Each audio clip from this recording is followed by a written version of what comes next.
Hello, everybody, and welcome to Tombs of Scoria. How are you doing, Nicholas? It's been a long week. How's the Crusader Kings? Have you had to murder your children yet? It's going well. Well, not had to murder any children, but I am headed for disaster, right? Because we've got so big now that my empire now encompasses two empires. So when I die, it'll split between my two oldest sons, who both happen to be twins as well. Oh, So there's going to be conflict. I'm not sure what's going to happen. I don't know if I can bring myself to murder my twin, so I'll probably just have to go to war for it. It's going to be. I mean, you're gonna have to kill him eventually, anyway, right? Well, if we can just... Can't he have an accident? A hunting accident? If we just go to war with him and win the war, we can take the empire back, and then he can remain king of whatever the fuck. As long as he doesn't have the emperor title, he'll be my vassal, so it's chill then. Okay. All right. Yeah. Nice. What But about you, other than Mr. that, Moon? I've been on holiday, so yeah, it's pretty good. Pretty good Was it life. a good holiday? Yeah. It's been alright. We just went to this place called Stays. It's like an old fishing village. You guys know Captain Cook, right? He discovered Hawaii? Yeah? Captain Hook? Sure, yeah. He discovered Hawaii Cook. filled with a whole bunch of other people. Cook, You know. Captain Cook. He discovered a load of places. Well, he's from this tiny village in Yorkshire called Stays. That's where we were. Interesting. So that's where we went to his house and shit. You went to Captain Cook's house? Was there, like, full pirate gear in there? No, because he just worked in a shop when he was there. He was like a nobody, and then he was like he'd go out to the harbor and look out to the sea and dream of what was beyond the oceans, and then joined the merchant navy, and the rest, I guess, is history. Wow. Yep. What about you, Mr. Moutonian? I'm doing well. I had some trouble today with a game called Bullets Per Minute. It's a rhythm shooter game, and I learned that I have rhythm issues, so that was rough. But I'm persevering through. Bullets per minute is a very clever name. I love it. Yeah, it was good. Why is it so Yeah. clever, Koibu? Because BPM. it's still BPM. Wow. Can you explain that one for the chat? BPM stands for beats per minute, and it's a measure of basically how quick a song is. Wow. I think, I'm not musically inclined like the rest of you all, but that's an approximation. Cool. And last but not least, Steven, you got anything to say before we hop into Tombs? No, what should I? Am I supposed to? Do I have a speech prepared? Or... Subscribe to his YouTube. Probably not, but it's just nice to check in with people, see if they have things they want to get off their chest. No, I'm good. Well then. Wait, are we? If we la- ever have questions about spells in the future, do we have to roll to see if we remember those, or do we just know it since level 1 to 2 fighters have encyclopedic knowledge of every single magical spell that exists? I'm just kidding. I'm sorry. Okay, go ahead. Okay. Whew. Where last we left, making me sweat. I'm gonna be salty on this forever. You were on your way back to the capital. You had a woman in tow with a box full of magical items, and I think we were just skipping ahead until you guys get to the capital, and then we were going to do experience and a whole bunch of other stuff in this realm. Oh, we get to So- start off with experience. Exciting. True. Feels good. Yeah. Oh my goodness. Let's take Oh a my look God, okay. at where we are. Soy. Soy. Okay. So we need to do what those magical items were that you got. Now that you're back at the capital, you can pass it off to the people upstairs. I think you recovered 21 weapons, 10 swords, 3 axes, 3 spears, 2 maces, a quiver, and a 2-handed sword. And then there were something like, what was that? 17 or 18 potions? Jesus Christ. Yeah. Do you want me to read out what you have wrote down, or you got them? Yeah, I've got them. You've got 10 healing potions, 3 sleeping potions, 1 potion of treasure finding, and 3 poison potions. Are you writing this down on the potions sheet, Mooten? I'm doing it right now. Yep, Yeah, you better be. Wait, you know I what I'm got talking about, right? The potions thing? I do. Okay. Doing it right now. Yeah, you better be.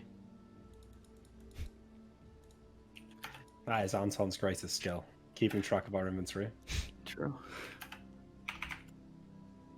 He does some weird shit with animals, but at least he knows where all the potions are kept. That's true. He loves animals. By the way, Why do you kill so many then? Mooten, I like how you've listed all these great ideas you had. Yeah, that's It's fucking pretty- XP right there, sir. I like the one where you put protection from evil. Amazing idea. Showed mastery of character. I did show mastery of character with that. I saved level X. Yeah. Thank you. No, I like it. Yeah, I think it's. I like the capitalization of mastery. Is Mastery. Yep. A valuable info. I was Everybody thinking laughed about about that. kidnapping. It did actually. It worked out, didn't it? To be fair, It did. because if we didn't know where his room was, yeah, we would have been in trouble. True. Or did you Now I make shouldn't have note done on it. what's Yeah, for worth experience. Oh, of course I made notes. All right. I draw a line in making notes of spells, not my own good ideas. Good Well, idea. that's why you're going to be level Real 4 when we're experience, level yeah. 12. Yeah, maybe. Because Koi will ask, he'll be like, "Did you guys have any good ideas?" And I don't want to have to rack my brain. I just want to boom, boom, boom. Now, let me see Maybe you you should get good idea experience for making a list of good ideas. Dude, that is a good idea in and of itself. Yeah. It takes some experience, Neil. Okay, so our last session. Did we get experience for 2 sessions ago? No, we Nope. did not. No, Oh, we got a That's whole why bunch there's of so XP many to catch spells, up yeah. on. so Yeah. much, so much. All right, well, let me pull up a calculator and start adding things together. Oh boy. Oh boy. Do. So I seem to recall there being pretty little in the way of combat, aside from the dude on the horse, the other dude on the horse, and the dude in the building. I think it was just 3 dudes. Correct. Should be the 3 dudes. 3 dudes. We might have defeated the dog, but I definitely defeated the dog. yeah, I don't know if you want to give us XP for that. The dog ran off. If anything, the dog defeated you. I mean, I didn't run Dog away. gets The an dog XP. ran away. Dog levels up. The dog I ran mean, away, dog Neil. kicked your ass. He didn't need to Yeah. finish you off. He did the damage he needed and then asserted his dominance and moved on. That dog reassessed the situation and ran away at the best time. It would not have ended well. for him. Okay. Yeah. Okay. And then we'll It's okay, though. do... You can keep your 5 XP. Thank you. Yeah. All right, so for the 2 dudes, we'll do that. And then you did murder Mr. General Pant. True. He's not a general. He's like a colonel something. Oh yeah, did the dogs come with us, or what? Did she just left them? Did she not give a fuck about her 7 dogs? This is back in the old days. Dogs were like tools of a farm, not like these things that you Well, keep out of love. your characters tried to make it seem like she loved those dogs. No, it was just things that she needed for protection and for work. I'm curious what happened with them. You know, she does love the dogs, but there's no way she was going to take them all in the little canoe. So she brought 1 dog with her, her favorite, and then left the others as part of the property. Good. Maybe they... Yeah, 'cause she sold... Did she end up selling the bar? Maybe she gave it to the guy who made the canoe. Mm-hmm. She brought 1 dog. Good. Okay. Is it the one that I had to fight with?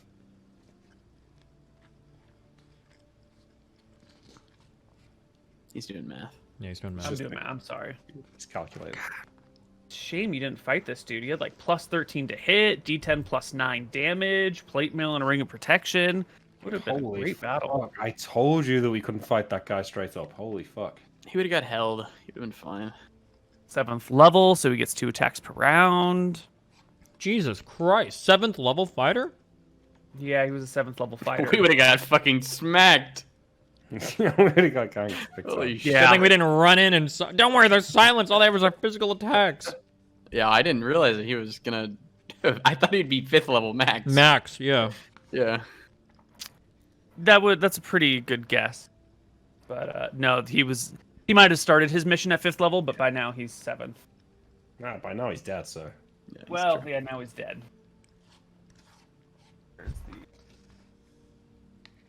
When you kill someone, you should get all of their XP. You should just get whatever XP they had, so you Whatever kill a they 7th had. level fighter, you instantly become 7th level. True. A 7th level fight like that, Neil, though, should be worth... A some pretty good penny. XP. Mm-hmm. Oh, you think so, huh? Because I have him down as a pretty penny. Good. Okay, well, that's good, yeah. That's pretty. I feel like Uh-oh. Generally in D&D, you only get experience for things that are considered threats to you. If you use spells out of combat, you don't usually get experience for that. Would you get the same experience for killing someone in their sleep as you would for having a full-on fight with them? Absolutely not. Okay, yeah, that's what I would think.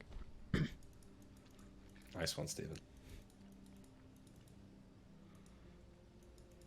He's just Okay, salty. so we've got combat with the 3 dudes, including the dead guy. We've got the whole completion of the quest and all of that. Group experience, including getting back and everything. Actually, probably a little more back. And we'll divide that among 3 characters. So each of you will take home 2,400 for group experience from the last quest. And that's 1,200 each class? Yes. Add your 10%. I know, Mutant, to my thieving. Okay, Don't have that's not a good 10%. look for you. Not a good look for you, Mutant. We don't have our 10%, guys, right? He does. Oh, you do. Yeah, you got a Wow. problem with it? No, I like it.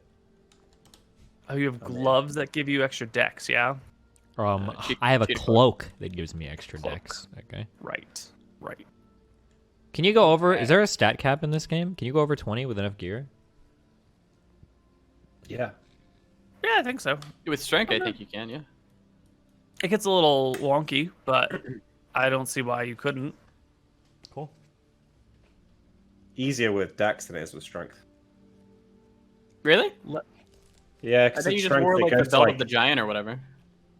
I don't know, it gets weird because it goes like 18-10 or 18-20 Uh-huh. to 18-100 and then it goes to 19. Whereas with dex it just goes 18, 19, 20. A lot of the items that you can improve your stats set them to high numbers. So you might get like the girdle of giant strength that gives you 23 strength because it gives you the strength of a stone giant, but it won't be like You girdle can't- plus 5 strength usually. Correct, yeah. Let's do individual experience. So warriors per hit die of creature defeated. You guys can all take another 20 times your fighter level experience for your fighters. 20 times your fighter level experience for your fighter. So 20 Yeah, so times you're- 3? 20 Yeah, if you're all times fighter 4. level 3, which you should be 4.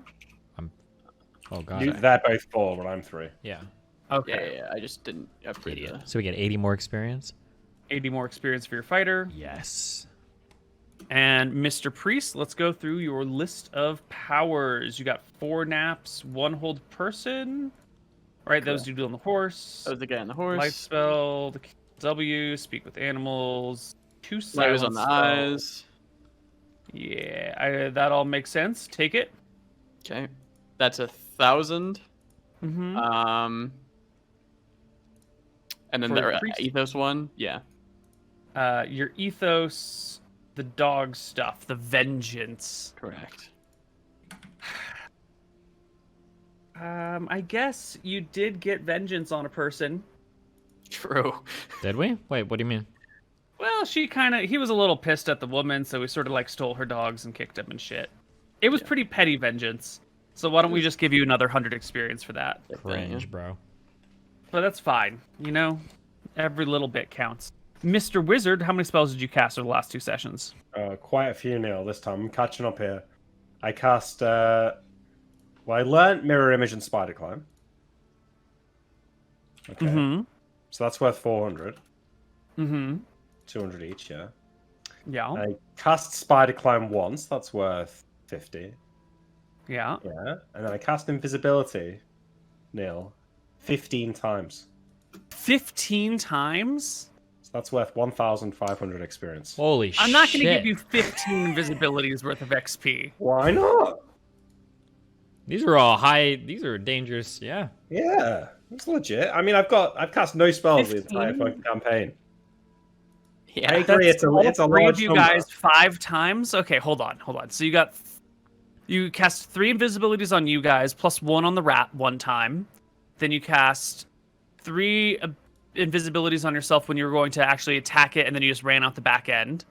And then you cast, 3 when you finally snuck into the place. So that's 3, 6, plus 4 is 10. It was 10 Where's last the- session and 5 the first session.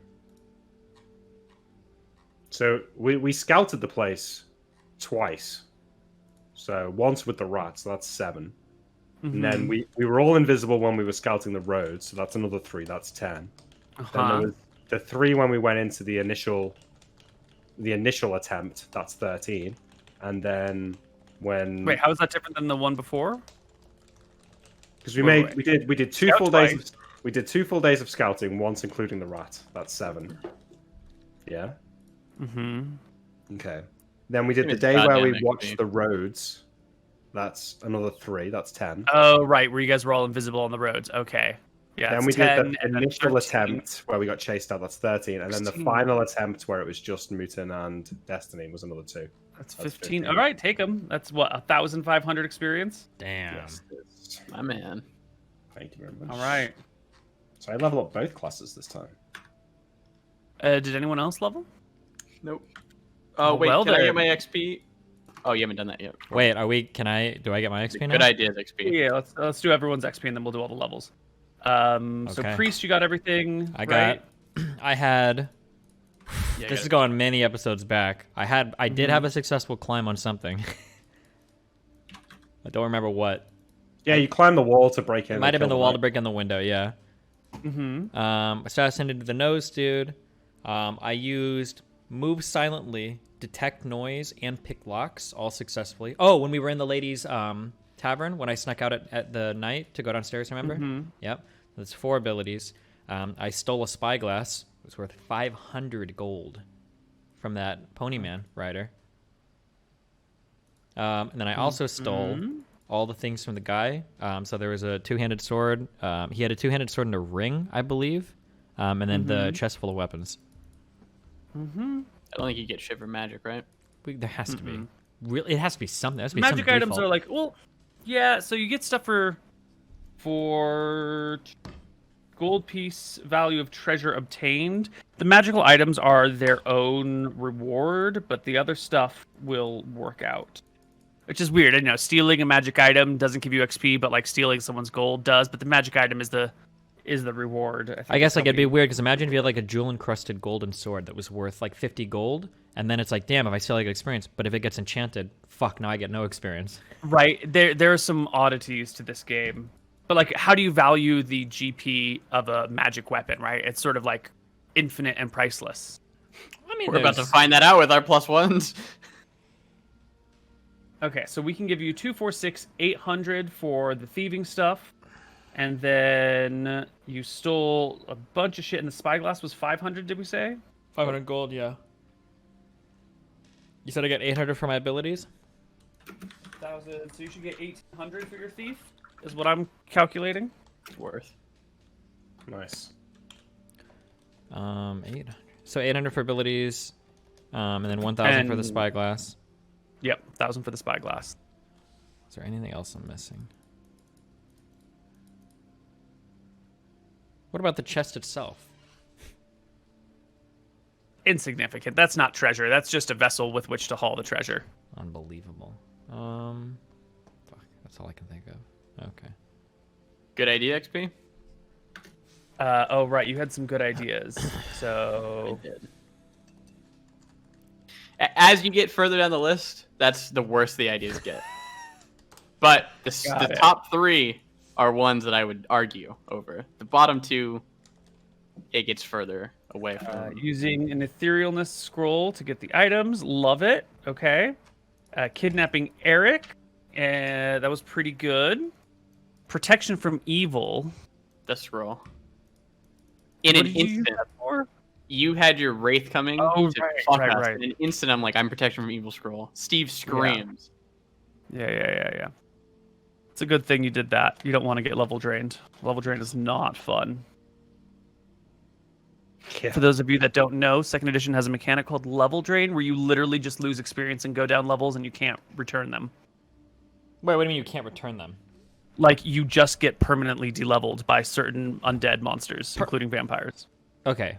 The word choice, when you say like permanently, you mean it's not like you're stuck there forever, but you lose XP, right? You lose XP, Yeah, yeah, okay, you'll have to regain it. So Yeah, you okay, could like okay. drop a level Yeah, okay, or okay, two. just making sure. Okay. But like max level's 20 and you get de-leveled 1, you can still get to 20 again. Yeah. Correct? Yeah, totally. Okay. Yeah, you have to relearn it, but like Yeah, okay. Yeah. You can't get like magically restored. Holy Yeah, shit. it's a Wait, could you bitch. metagame the fuck out of this? to reroll HP. You want to FF Tactics it and like Yeah. get some good HP Oh my rolls, God. D-level, get some better HP rolls? That's It's such an actually on and obscure off piece of rating information, but competition. yes, when you would go on the D-level traps, and then you'd switch to like ninja or like a better class that has better higher level upsets. Yeah, what if I didn't like my HP roll? Could I go D-level, sacrifice my HP? Because I rolled double ones last time, and then come back and then re-roll my HP? Or change where I the thing allocate is, my when you thieving abilities? D-level, you have to roll to see how much HP you lose. You unlevel with a die roll. What? No, that sounds dumb. So you could D-level Yeah. and die? You could D-level and end up in a worse place than you started. If you roll a 1 to gain HP, and then you roll a 10 on the D-level, all of a sudden you've lost 9 HP compared to where you were before. That sounds dumb. That doesn't make any sense. Yeah. Then you're Well, not don't fucking D-leveling. you're- D-level. Wait, can you take the Yeah, average when you level up in this campaign? No. No, we're not bitches. You might be. No, you. No. The point is, stay away from... Okay, Nick, what ideas do we have? Don't let Mr. Moon get all the ideas. He doesn't write ours down. Yeah, I know. He doesn't write us down. That's the problem. I told you. I was just trying to bring this up. Oh. Are you fucking serious, Nick? Oh, wait. I'm sorry. Hold on. I had the ingenious idea of having the lady take us back as fucking slaves to avoid the dragon and the fucking That was a marshals. good idea. That was a keen. Yeah, that was an yeah. amazing idea. That was a really good idea. That was a brain blast idea. Yeah. That was a serious brain blaster, to be fair. Yeah, why don't you take 200 for that idea? That was a really good one. These are I always had the 100 really- split between both classes, right? I had the good idea of not busting into the tavern in the middle of the night in the center of the room and getting attacked by all the guards at once. But didn't you guys do that? We Yeah, did we it didn't anyways. follow. We didn't follow like great advice, so it's probably not worth any XP, right? Yeah, it's not worth any XP. I'm How much sorry. XP am I getting for my 5 great ideas? 300? In total? He gets. Yeah. All right, that's fine. That's fine. I'll take it. Dumpstered. Okay, think real quick. We must have had some other brain blasted ideas here, guys. Okay, well, there was the that's idea pretty good to scout the roads. That was a good idea. Scouted. I mean, sure. I mean, that was an idea, but I don't know if it's like extra experience. Good idea. True. I think you guys did really well with this. I think. I got 1500 XP. Wait, did Mr. Moon get a thing for the? Did Mr. Moon get experience for using his fucking scroll like he's supposed to? Do you get scroll XP for using scrolls? I don't think so, right? I don't think so. That's why I didn't bring it up. Because if so, Yeah. I want experience for in the heat of the moment using my cloak of the cheetah to bust down the door. We were trapped in the back with the crack team of Navy SEALs guards. Ooh, actually, yes. The team of ordinary guards who just did their job normally. Yes. No, that's the Navy SEAL team. I think we might be. You might say it sounds like you're describing a different thing, but I think we're just getting mixed up. But yeah, that. and that, Okay, yeah. Well, we'll worry about it then. The cloak of the cheetah as a way to burst down the door that you were having trouble unlocking is pretty solid. So why don't you take another 100 for that? Hell yeah. I know it's just like a normal use of the item, but it's an unusual creative use. True. I tell you Cool. what, Neil, some of these new spells you've got in here, like a lot of them seem Garbage. garbage, but some of them are actually really cool. Well, yeah. When you create spells, sometimes they're a little weak, sometimes they're a little strong. I just found a good one. So I get 3. I can roll for 3 spells, right? Because we've got downtime traveling, so I can learn these. Yeah. I want everyone to roll for HP first, if you don't mind doing that before spells. Ooh, can I roll for HP? I'm the only one to level up, right? Level. No, I didn't level up. Oh. So I've got one wizard level and one fighter level, so it's a D6 and a D10, right? Yeah, and then you add them together and divide by 2. Well, no, I just add them both. Okay, I add them together and divide by 2. Yeah, right. Okay. Yeah. Here we go. Let's go. Big money. 13. Hey, That's a very pretty good. fucking 6.5. dope roll. Sorry, that's Yeah. strange, 'cause it's So that brings you to what? 21.5 HP? not- Am I reading this right? I mean, Are you I'm on leading the 15, party in but- hit points? Yeah, 21 XP. 21 Must be HP. nice when you're in the back doing fuck all the entire time. Oh wow, you'll just wait and see. Anyone else hit a level? No? Perfect. All right. Spells? Spells. You want to learn... What 3 do you want to roll for? Okay, I'm gonna roll for Forget, Glitter Dust, and this is the good one, Locate Landmark. Which, I don't know if you remember doing that one, Neil. That sounds pretty fucking amazing for this campaign. Yeah. Those Let are me just- great spells. You basically cast it, and then every creature within a mile of you, you basically sort of sum up all of their knowledge trying to find the position of a thing. So if there's a landmark, you can sort of like sum up the knowledge of everything within a mile and basically land tells you where it is. So if we were looking for that tomb, we would have been able to find it, right? Because the kobolds would have known where it was. So that's pretty. Okay, so we're gonna. I mean, luckily for you, Neil, I'm gonna fail the roll. So. Oh, thank you. I appreciate it. Which one are you doing first? So forget first, then glitter dust, then locate landmark. What do I need again? Below your learn, which is 60%, and you're not specialized, so just a flat 60% or lower on a D100. Okay, forget. Yes. Woo! Glitter dust. Yes. And locate landmark. Yes. Oh my god, you're finally learning spells. You're Excuse me, run out of drink. Okay, great. I'm gonna. A couple days being sober, sailing across the sea, really helped you out there. It really did. Yeah, maybe you should not pickle your brain. Now, well, we've learned them. Now it's fine. Time to sell. Oh, okay, now you can just go back to drinking again. Yeah. Got it. And learning spells, we generally say is worth XP, right? I think we generally say it's 100 per spell level. So why don't you just mark those now so we don't forget them later? Fantastic. I'll take another 600 XP there. Yeah. Just for wizard, of course. So you're taking the +2 sword, Tyrael, and the protection ring? Wait, sorry, I wasn't listening at all. What did you say? We have a +2 two-handed sword. I'm guessing you're taking that, and the ring of protection, +1 AC.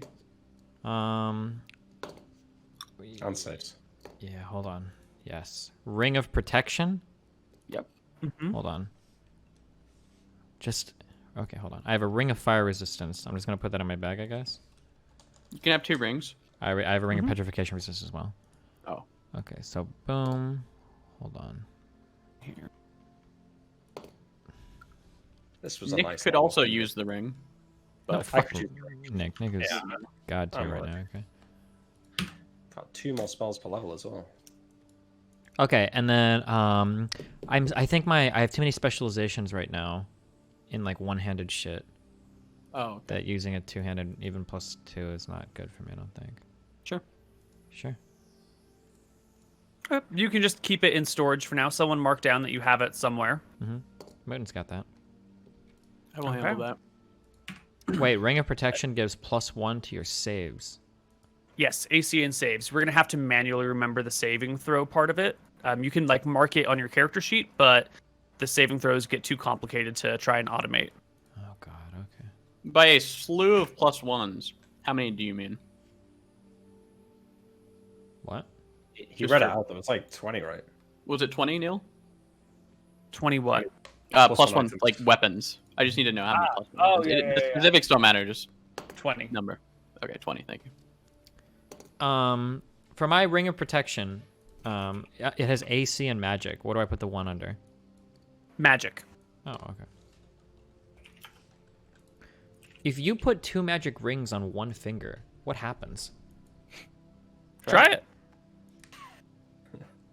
What? Can I ask Clortis? I mean, you have 2 magic rings. Just check them on. Can I ask put one in Clortis your what hand. happens? Yeah, you can ask Claire. What does Clortis say? He says they just stop functioning. Forever? No, just while they're on. No. Yeah. Is that, and that's only if it's a magic ring, or can you wear a normal ring and a magic ring? You can wear a normal ring and a magic ring. Ooh, okay, that's interesting. Theoretically, if I were to put a ring on somebody's finger while they have a magic ring on, and I put a magic ring on their finger as well, I would basically be deactivating their magic ring, right? Mm-hmm. Huh. Okay. Yeah. That's fucking big brain. That That would be niche but fun. I've not even thought of that. Wow. Oh, here's a random question that I have. When you make a climbing check, it said that you know how to climb a particular thing, and now you can climb it. Yeah? When you revisit Yeah. it? What Yeah. happens if I take off my gear, make the climbing check at a plus, and then come back and make it, yeah. How does that work? I could see it in one hand, I could see it's kind of cheaty, but then on another hand, it's like a real life climber might make a simple climb first to learn the route, and then come back, get his pack, and then make it knowing the ledges. Like, how would that work?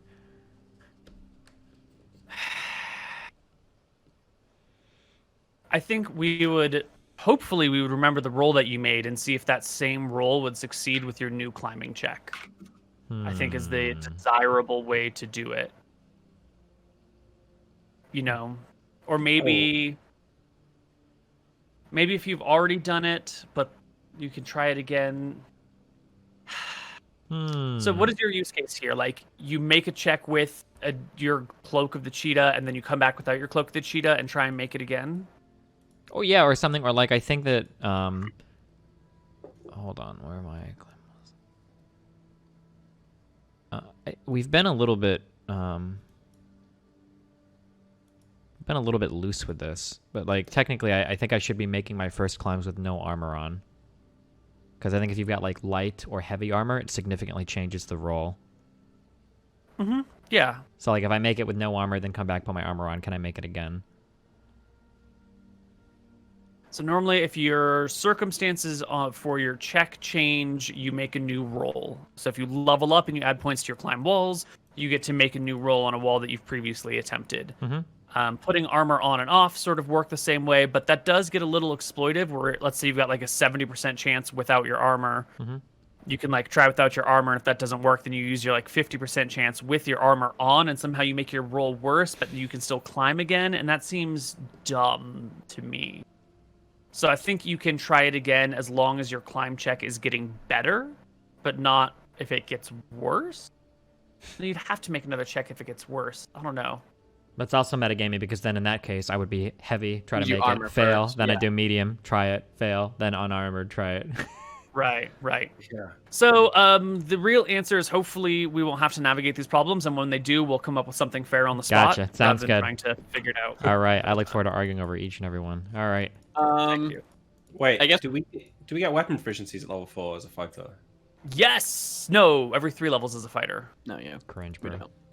Okay, so it's a 6. Every level's I- divisible by 3 as a fighter. Yeah. I'll talk to my brothers real quick. I guess I had a few ideas, and I wanted to see what you guys were thinking about. What do we do with all these plus 1 weapons that we've received? So, one idea that I came up with is we could use these as, like, if we ever go meet noble families, we could use these as gifts.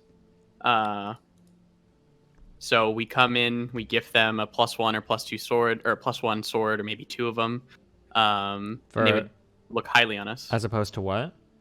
My other idea would be we could give it to the crown, and they could outfit our soldiers, which would help them on the front line surely. And then the other idea was we could set up a magic shop, but I think that gets complicated. Okay, so yeah, I am totally opposed to us ever giving vague gifts to the crown, and hopefully it helps the war effort somewhere. I don't ever want to do that shit. Sure. Fuck that. I think the magical shop idea, especially with this lady that we just brought back, is cute. That if you have like a trading store inside Wicthron Rethreth, that it could generate either passive income, or maybe after being gone for 2 months, we come back and she's traded for a minor magical item that would be worthwhile. I think that's cute. I think having these items as potential trade things could potentially be powerful. Say, for instance, hypothetically, there's a prince that has a ring of fire protection, and we really want that. If he argues, I use this ring because it keeps me safe a little bit, it's like, okay, well, wouldn't you also be safe if 6 of your closest guards had +1 swords or something? Like, I think that could be something interesting as well, yeah. The problem with the shop, I find, is like, okay, so we leave her and Wicthron Marenta with all these magic items. Mm-hmm. The thieves, what happens, like, say, the Thieves Guild get wind of it. They maybe plan on robbing her. Maybe they want to find out where she's getting all this stuff from. Like, it seems like it's just... Well, so in terms of... on the way towards getting found out. My assumption would be that she can't be robbed in the capital. If that was the case, then nothing could be sold in the capital ever, because everything would just be robbed constantly, right? Like, if any place is safe to sell stuff like this, it should be Wicthron Rethra. Otherwise...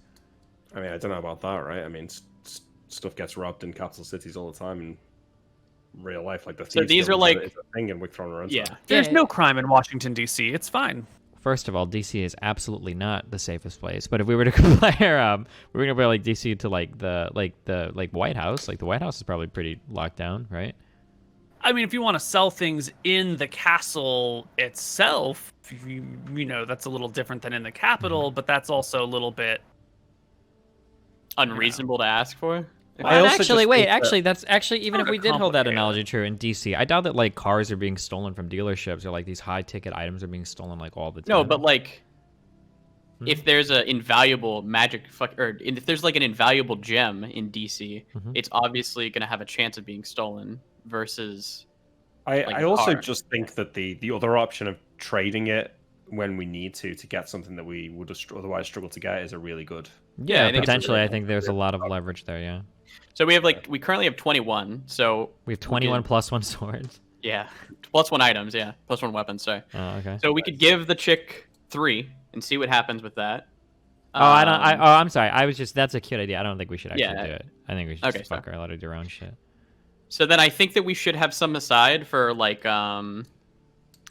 for future goals. I think gifting other noble families like a +1 sword would be like something super meaningful, and would at the very least elevate the McGarrys to a higher level. It's possible, yeah.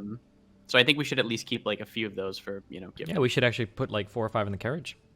Yeah, I have 3 in the carriage right now. I'll put a few more in. I'll put 6 in the carriage, so if we ever need them for any reason, we can have them. There's no reason not to, right? Well, unless the carriage gets robbed, I suppose. Yeah. When I hit next level, the carriage won't be getting robbed anymore. Well, it could be, but... So if we're back to the capital, Neil, can I have a talk with the woman on the way out? Yes. Right? I assume that we're parting ways with her. Yeah, you brought her back to the capital because she needs a place to set up. She's got a little bit of money, plus the money you guys have already paid her, right? What paid her? What? Oh, Mooton might have. I paid her. Yeah. Yeah. Okay. So she's in the capital and she's looking to set up some work. So while Anton and Tyrael go back to our house or whatever and organize our affairs, I'll say, Alexandra, I know there's an inn nearby. I can get you set up in if you want me to show you. That would be wonderful. Thank you.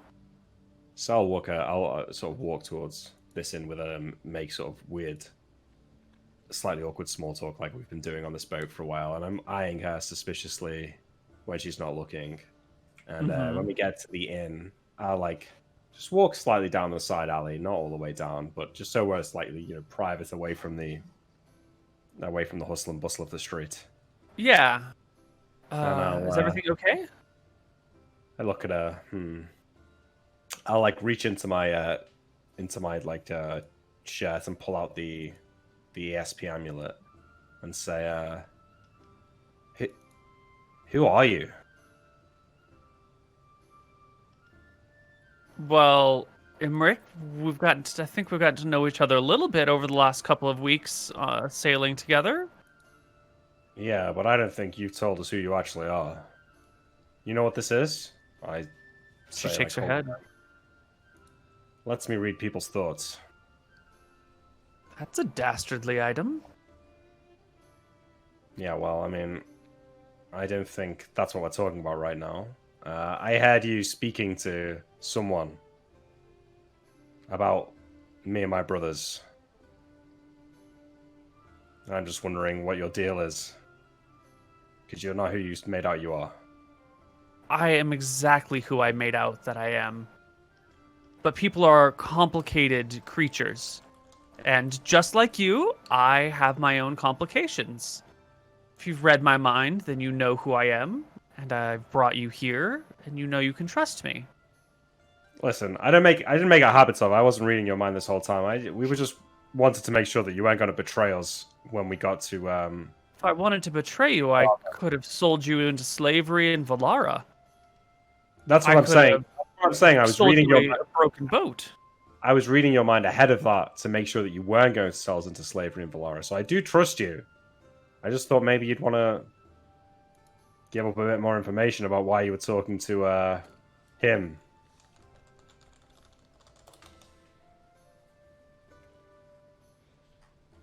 We all need inspiration. We all need help in our lives. Some of us turn to Velthara for help. Some of us turn to Relcor for help. I have my source of divine inspiration and help, and he's always come through for me.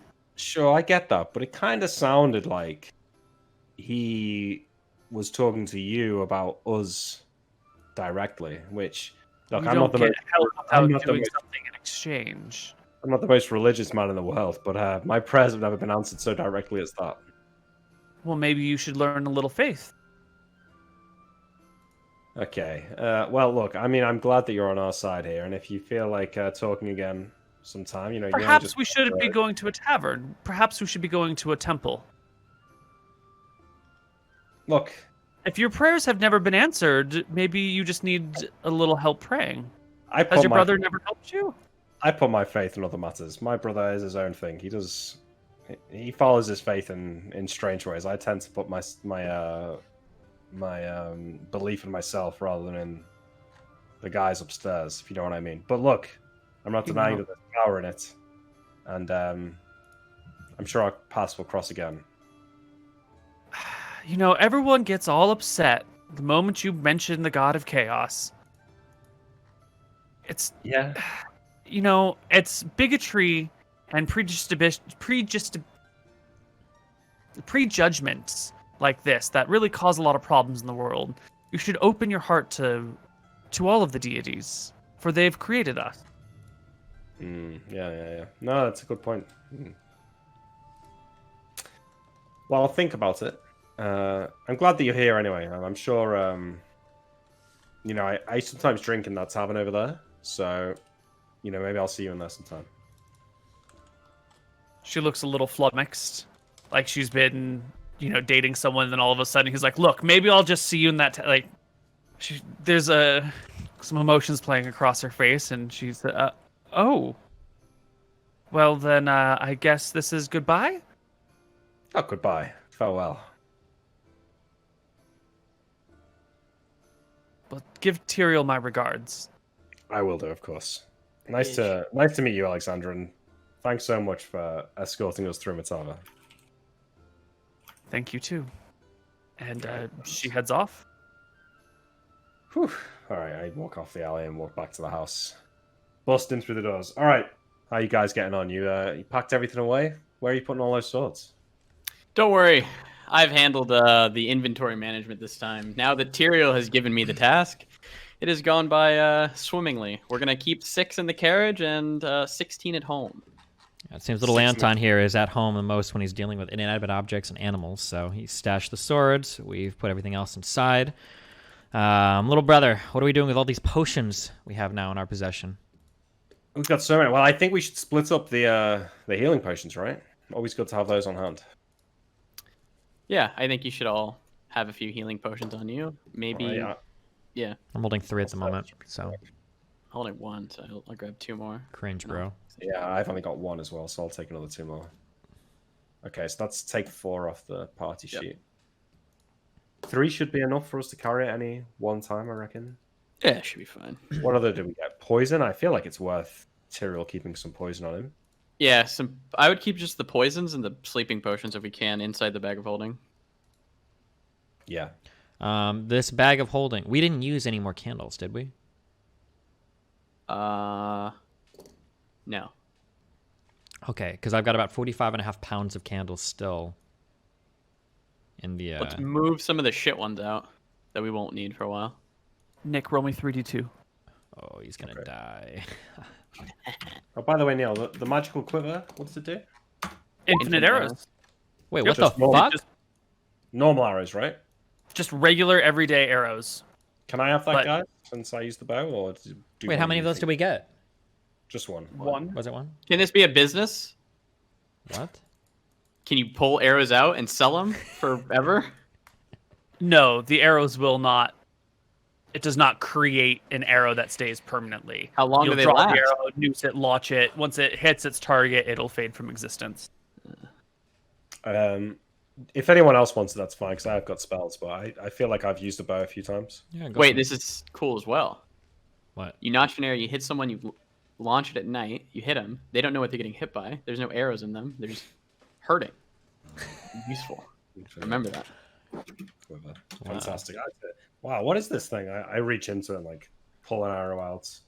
And then I start wave around. Does it just like disappear after 5 seconds? Yeah, you pull it out, like, aha!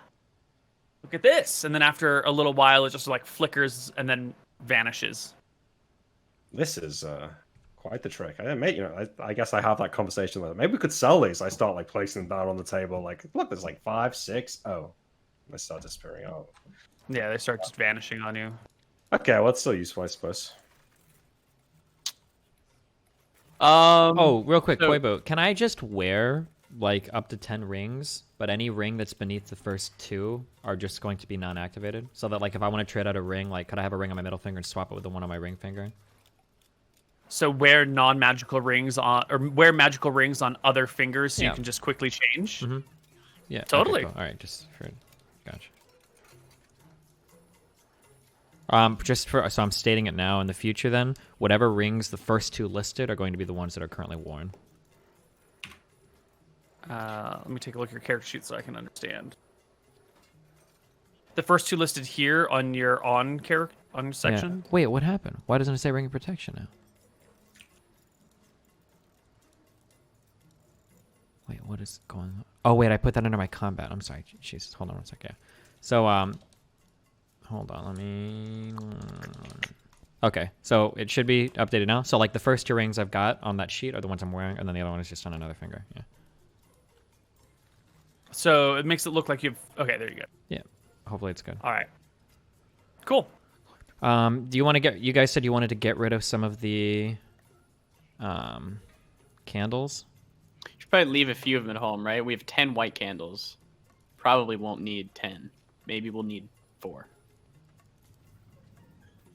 God damn it. Hold on. That saves us 6 pounds.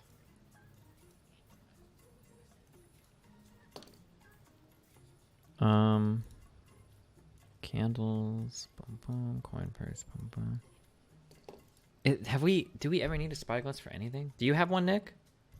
Yeah, I've got a spyglass as well. We've got 2 now. Should I hold on to mine or should I just... I think we only need 1. think It we only depends need how one, much it weighs. I think it's better for you to have it. You're more likely to be like on a solo mission True. and need it. But it's like, doesn't it weigh like 1 pound? We might as well just all have one if we've got, or 2 pounds. Like, The don't 2 we? pounds. Like, I guess it's 'cause- nice if we like split up, we can see each other, whatever. Yeah, hold on to it. It's not a big deal. Okay. I'm going to just start removing some candles and putting them in the home tab, and I'll tell you, and then you can just remove them from the thing. God damn it. Wait, what are you removing these candles from? The candle sheet, so I'm going to be putting them in the home tab. I don't think we need 10 white candles in our bag of holding, correct? Okay. So And I'm the home removing tab 6. is on the party sheet, right? Yes, correct. Okay. So you'll have 4 in the bag of holding, and you're going to have 4 gray candles as well.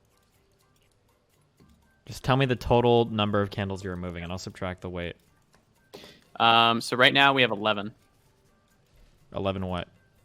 That I'm Candles. removing? removed. Yes. Okay, so then I have 34.5 pounds of candles in my coin purse. Is that fine, do you think, or should we remove more? I'm just telling you. So I have, Okay. yeah. That's fine by me then. Now you can add 6 pounds, which is 3 sleeping potions and 3 potions of poison. Potions of sleeping and potions of poison. Correct. 3 of each? Yep. 1 pound This music's each. very appropriate. What'd It you say? sounds like the music's very appropriate for what we're doing. It sounds like when you go into a shop in And Zelda. Zelda, yes. Yeah. Okay. Okay. Should be good then. Inventory sorted. Good job, guys. Is it though? All right. Real quick, what are these poison potions? These are only drinkable, or can I coat a blade with it, or? You could... That's a good question. Can they coat a weapon? So let's see. Flirtus, when you meet with him, can tell you... Poison. A poison potion is simply a highly toxic liquid in a poison flask. Typically, poison potions are odorless and can be of any color. Ingestion, introduction of the poison through the break in the skin, or in some cases, just contact, will cause death. Some potions may be blah, blah, blah, blah, blah, blah. So these are Class J potions. They are extremely deadly. A person will make a poison save. If they fail, they generally die. If they pass, they'll still take a bunch of damage. How Some much probably die. do we have to use? Can we use 1 drop? or do we No, know? so one potion is one dose. So if Got it. you want to like spread half the potion on a blade and then use it in combat, then it'll function as a weaker poison, probably not like a save or die poison. So wait, did we But you say could can in you? theory coat a blade with a poison. Would But it there's kill gonna be some. non-humanoids? Excuse me. Would it kill non-humanoids, save or die as well? Like a giant or a... Do you mean large creatures or non-humanoids? Well, both, I guess. Large creatures. So a larger creature will probably get a bonus to its save in some way, shape, or form. In addition to probably just having a better save in general. What about like a non-humanoid, like a horse or something? Yeah, no, it doesn't matter. It'll kill humans, horses, whatever's. There is a one note about covering weapons in poison, and I just kind of want to find it in the DMG so I can quote a source directly to you. It's like ineffective, right? It's not always ineffective, but it can be messed. Method. So there are three ways that poisons can be taken into the body. There is ingestion, eating it, swallowing it, something like that. There's injection, breaking it through the skin, and then there is contact. So a poison that is a contact poison, one that all it needs to touch is touch with your skin. It doesn't matter how you take it; it'll come into your system effectively, no matter what. Yeah. A poison that needs to be injected or ingested has no effect on contact with the skin, and has half effect if reversed. So like a poison that you need to drink, if used on the weapon of a blade and cuts the skin, is at half strength. Mm-hmm. Similarly, a poison that needs injection, like through cutting the skin to go directly into the blood, is at half strength when swallowed. So these three different things are important to keep in mind. And lastly,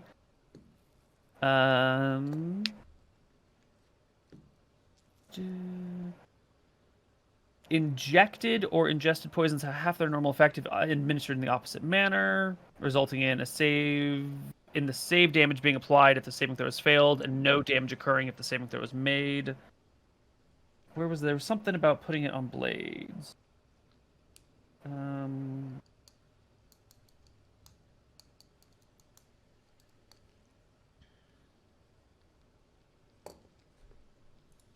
Where is it here? Strength, paralytic, treating poisons. But okay, I can't find it right now.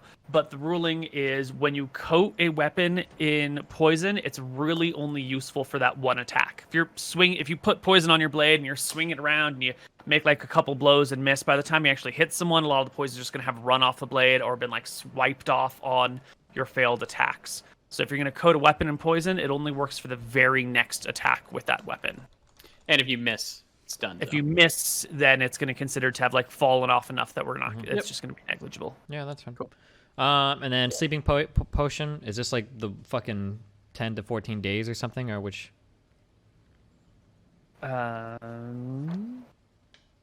Great. Another question, I guess, quickly for the What, Mr. Mooten? poison potion. Is this a full pound? Like, if we're trying to get someone to drink it, because I think it's odorless and tasteless, are they gonna have to drink a pound of liquid, or is this like? No, so like the flask it comes in is made out of glass, so it weighs a little bit. I think it's maybe Like like a shot worth. Like a shot or yeah, whatever? it's like 4 ounces of liquid. So like Okay, maybe but the 2 glass shots. is heavy. Yep, that's fine. Yeah. And the other one was sleeping potion, Yep. right? Yep. Sleep, sleep, sleep, sleep, sleep, sleep. Oh, it's over here in this one.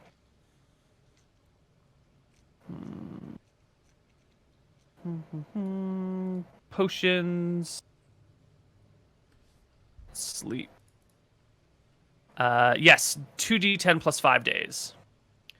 And I'll ask: Is this almost indistinguishable from death, Claridus, or can you feel a No. pulse? You'll feel a pulse. They'll be unconscious, sleeping. And a wise man, a good doctor, will be able to distinguish the difference between simple, restful unconsciousness and this coma-like state. How do you recommend if we have to put someone to sleep? How do you recommend treating them with like water? You're a cleric? They need around-the-clock care, a damp rag dripping 1 drop at a time into the mouth, over and over and over all day long. Will keep them hydrated, but they'll need around-the-clock care. Ideally, bring them to a medical professional who will take care of it for you. If you're on your own, it's probably better to leave them to die. I'm kind of a professional. Aren't you more adept at creating injuries than fixing them? I am very good at fixing injuries as well. And I have Great Velthara grants me Goodberry, which I will argue in the future about. Wait, You know, and but I've we got- can't feed. We can manage it. Yeah, I know, but We'll be fine. Can the so the potion of poison for maximum effectiveness needs to either be ingested or injected, correct? So It needs to be ingested for maximum effect. It is designed. It's most effective when consumed. but injected, Injected like by will be half effect. so via blade would be half as effective. Yeah, if they fail their saving throw, they will take damage. If they pass, they will it'll be fine. Okay, gotcha. And then for the sleeping potion, can that be administered in a similar way? Coating a blade, stabbing somebody, or does it need to be ingested as well, or what? The sleeping potion is magical and it needs to be ingested. The poison is non-magical. Okay, gotcha. is the sleeping potion odorless and colorless as The sleeping potion is colored. It is white and cloudy, and it will have a bit of a flavor depending on the way it was created. Mhm. Some of them have like a sour apple flavor to them. Some of them kind of taste like honey. what happens if you mix it with wine? I'll ask Claritas. Does it mess up the potion or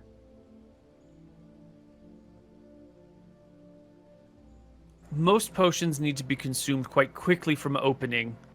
I don't know if mixing with wine will work particularly well. It may nullify right away, or it may slow the effects. Or, to be honest, I've never tried. Yeah, okay. Questions are beyond my expertise and knowledge. Take a sip, brother. Try it out. Here you go, Claritas. I'm sure if you give it to Imric with family. enough wine, I'm sure Imric will try it out. That's true. Let's not waste it, hey? Okay. Oh. Sure, we can do Well- those tests at that time if we need to. I assume you're back here to learn about the items that we've recovered, and he'll explain to you all the things that we've already talked about. Mhm. Where to next? We're deciding Let's see between next. the Tomb of Rohana or the Minotaur's tomb. Angus Hereford and Caldonia. Do you want to jump to a quick break and then we'll figure out what makes the most sense to go to, and then we'll come back and do it? Perfect. All right, we will be right back. Wait, hold on, chill. Okay, we'll be right back. Hello, everybody, and welcome back to Tombs of Scoria. After your initial meeting with Claritas to drop off the weapons, and then maybe a second meeting to sort of sort out where you want to be, you can be back at the castle, through the stables, the underground area, back up through the dungeons to one of these new rooms that's being adjusted for just these purposes. Claritas is here. The Queen is here. She has been informed of your latest activities and has come to personally patronize you. And not in the modern patronizing, but in the like... Oh, she's gonna give a shit. No, she's gonna get on her knees and worship us. Give a little She power. will come and thank you for your services. Claritas told me of at least the outline of your actions. It seems that you have felled the knight, taken the magical items that they were looting from the countryside, and brought them to us.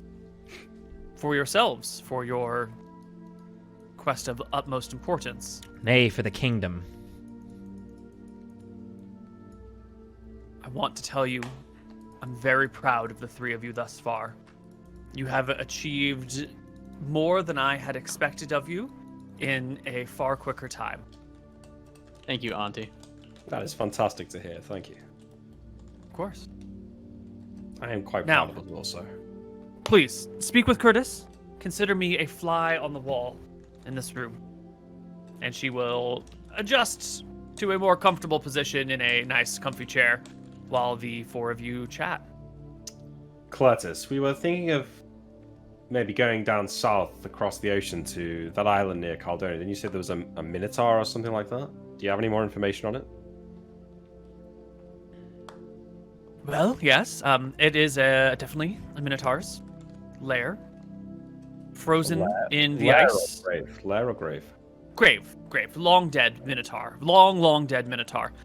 The area has now been iced over, and from our scouts down in the south, it appears that there are various ice flows around the island we suspect the tomb to be upon. We can charter you a ship to head there. Yes. Tell us about the captain who will be chartering. He shrugs. Haven't found a captain for you yet. Do you know anything about the grave? The type Yeah, of... some more information would obviously be appreciated so that we know what we're getting ourselves into. Yeah. What kind of creatures you expect to live there? What kind of burial state this minotaur has? Is it in a tomb? Is it... The frozen lands to the south are covered with small kobold-like creatures. The people there have acutely referred to as snowbolds. It's Sounds also are also large gnolls of various species there, giants, a few dragons. I believe one or two of them have been slain already. On this island or just on Caledonia? On Greater Caledonia, you'll be on a small island that has not been visited by any person for basically since forever. Right. However, Give or what take. creatures are on Caledonia are the things that are likely you'll find on this island. There have also Yes. been ghosts, hauntings spotted there by our advanced scouts. So no Yeah, information on the gravesite. I have Like magic. most minotaurs. I have magic that could detect it if I knew what I was looking for. You see. Well, the gravesite is known to be, or suspected to be, I should say, a complicated maze filled with deadly traps. Ah.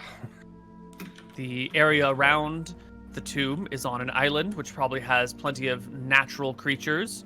And if our advanced scouts are anything to go by, the creatures there are likely to be carnivorous, dangerous, and monstrous. Okay. Well, I mean, I think we can find them. I can help us find the maze at least, and then perhaps my brothers can take over to deal with the traps. Maybe. Do we expect are there still living minotaurs on this island or anything, or? No. Okay. There should be naught but the dead there, and whatever lives on the land. Okay. Okay. Well, I think that's the information we need. I think we're agreed, right, brothers, that this is where we want to go? Sounds Yeah, I good. believe so. I can prepare spells just for this when we get there. After we handle the monsters on the land. Fantastic. I was hoping to do a bit of study before we go, perhaps while Cletus arranges the ships. He nods enthusiastically. It'll take some time to get a ship to head down there. We have some charts, and he starts to babble about things that are incoherent or not important for you to know. Sort of walks off into a corner, babbling by himself to himself. Okay. So, I want to try and learn some spells. If you want to just get this out, because I'm going to pick what spells I'm taking. So the first one I want to learn is Magic Missile. Fourth time? Third time? Third. Roll? Neil? Go for it. Okay, Magic Missile. I don't know what here we time it go. is. Oh, fuck you. Okay. Love it. So good. You have a wand of magic missiles. Why do you keep trying to learn this spell? Because it's a fucking amazing spell. Ignite? That's a good No. one. No. Ah. And the last one was Charm Person. Okay, we got Charm Person. That's fine. Where did you have access to the charm person spell? That is in the book of the magic damaging book. The one that you should be losing HP from every time you open it and play with it? Well, am I losing only HP when I use read magic on it, or when I also learn spells from it? No, when you also learn spells from it. Okay, I think I should be recovered by the time. He's I can actually heal you dead. if you're not. Too late. That's the only spell that was in that book. The other two were on scrolls. Okay.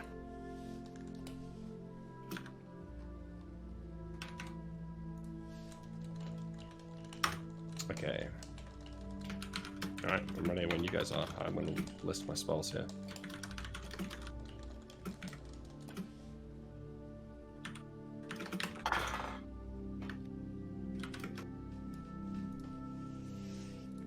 I'm ready to go, right? Or I'm I'm ready. Yeah. Just roll me a D2 for every spell level. Okay. Those were all first level spells, right? Yeah. That you learned. So 2, 4, 5 more days at a minimum.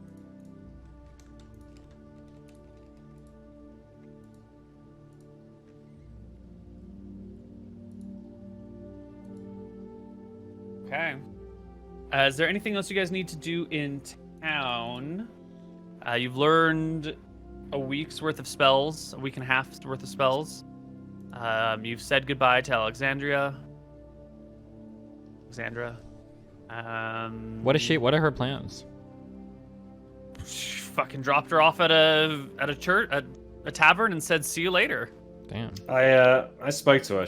She's, I think she's trustworthy enough, but I'm not sure she's told us the whole truth about everything. I think it's best we sort of keep our distance from her where possible. Wait, what do you mean by that? Well, remember when we were in the tavern and you were like, maybe she'll sell us out in Valara and maybe you could use your amulet to read our mind, right? Was she planning on doing that? Did you not tell us that? No. I said we could trust her. It's true, we could trust her. I just heard her speaking to, I lower my voice. I heard her speaking to Malchus, the god of chaos, about us specifically. Saying that, she'd make sure she's heard his plans and she'll make sure we get back safely. It's a tad unsettling, but That's I don't know if right, I'd I expect didn't- any more from a crazy lady that runs a tavern out in the middle of nowhere. You expect Malchus to speak to some crazy lady running a tavern out in the middle of nowhere? Is she actually she's just speaking to insane. Malchus? Yeah, I don't know. Okay, maybe you're right. I never thought about that. Maybe I'm just paranoid. Yeah, okay, whatever. We're ready to depart? Yep. Yep. All right. You guys can have a ship chartered for you. It will leave from map. It will leave from Bon Dundasir. Can I be healed to full HP or Yeah. You've been here for weeks now. weeks? 2 weeks to do all the spells and everything, just about, a little less. Damn. And then it'll be I don't know, what is this? 55, 97, 100. It's going to be like another 140-mile ride with your carriage down to Bon Dundasir to grab a boat. So it'll be another 4 or 5 days. I would ask Claritus, I guess before we head off, what languages do these monstrous creatures speak? Can you tell us what creatures they are, or? We've seen gnolls and kobolds, or variations of these creatures. Giants. Kobolds? Gnolls. Yes. Anything magical that we should be worried about, or? There have been sightings of undead across Caledonia. They seem to be more related to the when the island froze over, when the gods froze the land, and less related to, I should say, I don't know if there will be undead in the Minotaur tomb. There are undead near the ruins of civilization, and the tomb predates the freezing, so he shrugs. Do they usually speak common? Like, we've talked to gnolls and I think kobolds in the past, and they've been able to communicate. I doubt they'd speak common down there. Yeah. I don't think so. our advanced scouts have been able to communicate with them, but I don't think it's natural communication methods. To speak with animals, I guess I would probably know this. Does that count for monstrous creatures? No, you need to speak with monsters then. Okay. Lympheo.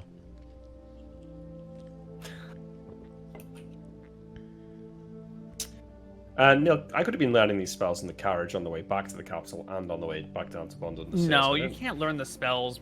You can't learn spells while you're like in a carriage bumping along the road that's bouncing all the time with your brothers in the cart and magic weapons, and everyone smells like things. You got this new girl in here, and you're like, oh my god, she's talking to Melkus.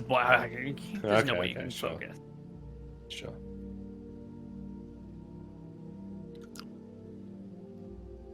Okay. So on the 2nd of October, 1511, you will be in Bondundasir. There is a ship here waiting for you, going to take you southward to this small little island.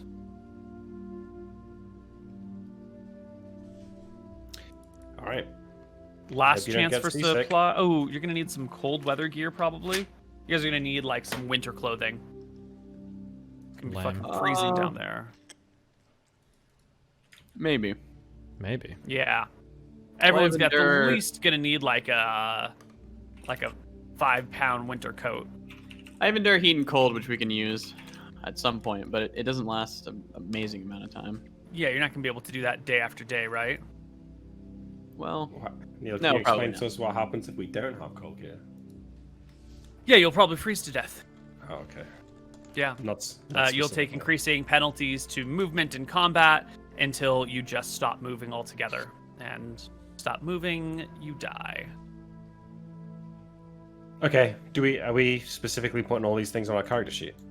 At least bring a 5-pound winter coat. Okay. If you're only going to be here for a little while, that's all you need. If you're going to be down here for a long time, you might need more than that. But you guys should just stop off at the tomb, run around, come back out the next day. You should be okay, right? All right, Yeah. winter clothing equipped. Let's go. Love it. Alright. And off we go, sailing southward. oh, That is how they. Okay. Well, this is exciting. I've never been away from the continent before. We're going to Minatoria. No, we're going to Caledonia, the haunted continent of ice. Oh wait, where is that? Is this on the thing? It's not even on the map. Oh It's my! not on the map, brother. How far south is this? It's so far south. Too far. Come on, roll. Stuck. Oh. There we go. All right. After 6 days aboard your little sloop, you can make your way to the outreaches of Caledonia. Chilling. The weather turns cold. The winds have little bits of ice on them. You find yourself in perpetual cloud cover. There's sort of like a crystalline fog that stretches across the horizon. Your boat has to trim its sails and work under oar power, moving slowly so as not to run into any icebergs. The time you make is less than you would perhaps have hoped.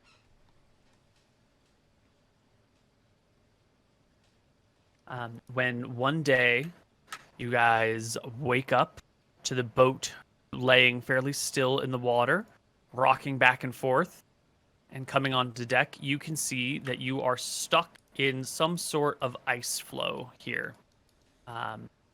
You're headed southward at the moment, and it doesn't look like you guys can see anything. No, I It looks see like you white guys see a Oh my god, white it's all map. ice. Oh, never graph mind. paper. Okay. Oh. Is it filling in? No? Yes. Yeah. Yeah. It's here. Okay, there we go. Are we here? Are we here? All right, I guess this is it. Let's go. I wake up Anton and Tyrael and head up the stairs to the top of the deck. I think we're here, guys. Let's go. You get to the top of the deck, and the sea captain and his first mate are standing there, kind of at this spot, looking out over the flow of ice. This doesn't look Well, like ours. we're not quite there, my lord. I believe it's still southward a ways, but these big ice floes have got us blocked. Yeah, We can ice sit down and here. wait, hope the sea changes, or we could put you on a little boat, and you could try and paddle your way through these on your own. Although I don't know if you'll be able to find us again. Or, I don't know. What do you guys want to do? How far is the island past the ice? He shrugs. It's sort of foggy out there. I've never been down here. I'm just following the maps that I've got. It puts us at least 10 leagues. But, you know, never been here before. Could be a little off. Haven't been able to see the sky for a couple days. Positionings could be anywhere. I didn't speak sailing. How far is 10 leagues? I mean, if we sail through these ice floes, but then have to row the ocean for another half a day, that's probably not a good idea. Well then. Looks like we'll be waiting here until the ice breaks and moves away. Oh, behind me to the stairs. Terrible. Some of they coming up the stairs. He's a little voice like if you Swap guys. Discord servers. Let me try that. Sure.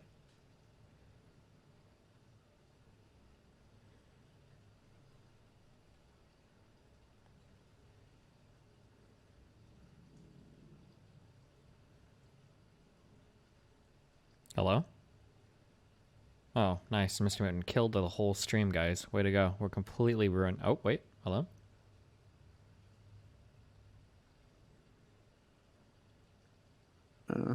Oh. Hello? What? Yeah? Oh. Nick? Nope. Koibu? Nope. Hello? Well, Mooten, how are you doing? I can hear everybody, but I mean, I can hear Steven. I guess you just can't hear us. I can hear Oh, everyone. no, wait. I can hear you. Oh, wait. Now I can hear Nick. Oh, well, there you go. Oh, wait. Koibu? Wait, is he trolling? No, he's not. I can hear him. Yeah, wait, yeah, I can hear him. I'm going to rejoin the call. I'll be back. I don't even Yeah. understand how this is possible.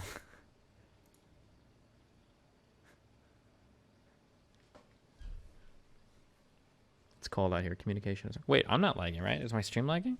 No, I don't think so.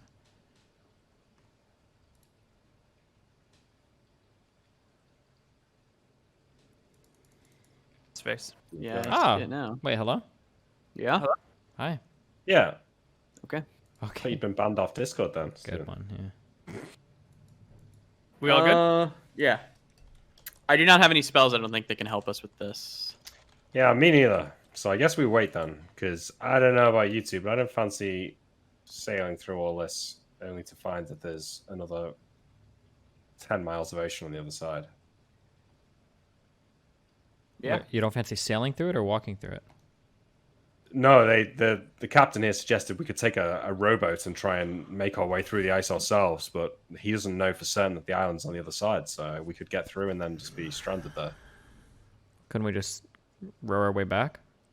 I mean, yeah, we might get lost though. What do we think of the chances? How long should we wait for this to clear up? We can just wait like 12 hours and see if the water clears up a bit, yeah? We if asked the captain. I could just keep casting spells at birds until I level up and then use Fireball. Sorry, there are no birds out here. Damn it. Birdless zone. Well, we'll wait. Well, yeah. You guys sit and wait. And while you're waiting, what would you like to do? What occupies your time on this boat in the middle of nowhere? I'll hang out with my rat. Yeah, I don't know. There's not really much to do. I mean, how big's the boat? Is it literally just the three of us, the captain, Plus, and a few maybe 8 rowers, a first mate, a dude, a cook, another cabin boy. So it's probably like 13 people, 14 people.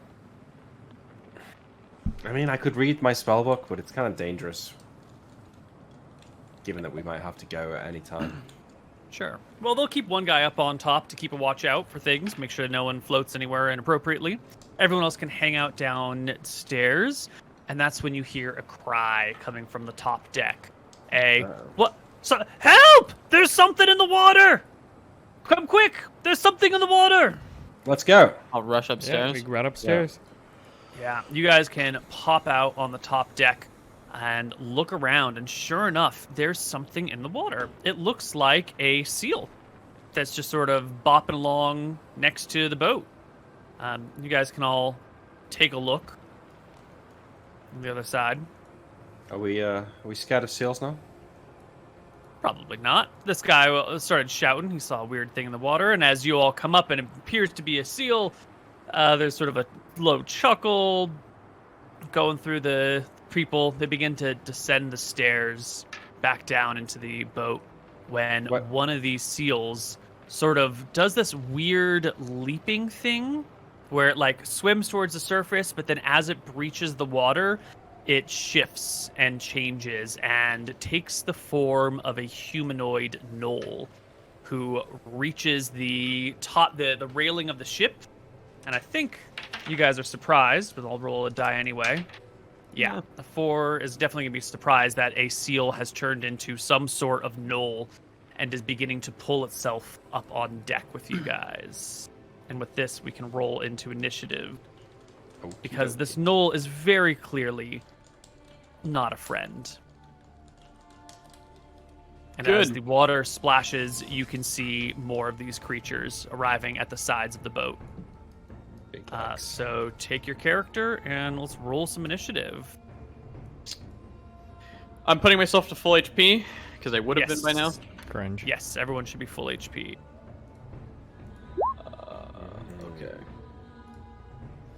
Okay. Is this? They're close enough to the boat to where I can attack, I imagine, right? If they're not there now, they'll be there by the end of the round, climbing onto the boat. Are these large creatures or normal-sized creatures? Medium. Question. They are... If they're large, I might use my sword instead. Uh-huh.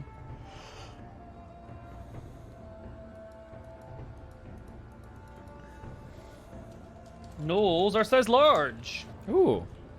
Yeah. Okay. Oh shit, wrong button, sorry. There we go. All right. Excellent. So, our first creature will go first. It is one of the gnolls or seals or were seals that has pulled itself up on the back of the ship. The rest of the crew begins to run for cover downstairs, and this one will go past the wheel, head over here. Who's this? Can I rotate when I see it coming? Yeah, you can hear the footsteps flap, flap, flap, flap on the wet deck as the gnoll launches himself at you, and he is wielding a short spear, which must have melded with his body. Oh no. So, you know what, Nick? Had it with it, right? The gnoll will take a stab at you with a 19 to hit. Oh yeah, that hits. Yeah, it does. And he will stab you for 4, plus 1 is 5, plus 1 from strength is 6 damage with his spear. Ouch. Okay. I'm keeping track of my armor as well. Okay. So it's And also, you should have 21.5 HP because you don't want to forget about that 0.5. Oh, I've got it noted somewhere else. Okay. I can put it in here if you want. No, as long as you've got it noted somewhere. There you go. I just don't want you to forget about it. Yep. All right. Anton, it is your turn. Anton is going to go over here, turn around. Yep. He's going to attack with his war spear and do a shield punch to knock him off. So attack first, then shield punch to like knock him down. Yeah, the seal's like on the railing. He's got the spear in his teeth, and he's pulling himself up. So go ahead and use your shield bash. There's the attack. Oh, with the spear is a critical hit. There's the damage. That Clear didn't by do the crit. 9, so roll me another 2d4. Yeah, it won't auto roll quit. You have to roll that on your own. Plus there. Total of 9 damage to the were seal. And then here is the shield punch. Whoa, that guy's got a lot of life. That one is nice. And it is a complete miss. Yes, you stab this gnoll with the spear enough that he begins to fall backwards off the ship. You go to hit him with the shield to fully knock him off and just run into the railing. He will fail his strength check and tumble back down into the water Nice. as Tyrael takes his turn. When we said, how do opportunity attacks work in this game in 2E? Is it just when your back is turned, or? Anytime that you sort of expose yourself in a weakened position. So if you turn your back on someone, if you're like trying to crawl up something when someone's standing right above it, that sort of stuff. So if I'm like, if I want to move back from this creature and go behind this one, would I provoke an opportunity attack? No, because this guy's still climbing up. Yeah, okay. I would like to do that, and then moving behind this guy, I would get a +2 to hit. Yes. Okay, then yeah, I'll take a swing at this guy here. So 19. 19 will easily hit the knoll in the back. And then 11 damage. Ooh, I don't clear by enough for double hefty damage? blow. No, you'd have to clear by 10. Gotcha, okay. Yeah. It's a hefty blow to the back of the seal as his ally pulls himself up onto deck and is conveniently right behind your brother. And will launch at your brother with his spear. It's alright, Nick's got like 29 AC now. 22 plus 2 for back attack is 24 to hit. Clears by 8. But, okay, not 10, though, so it's not a crit. It's a regular hit.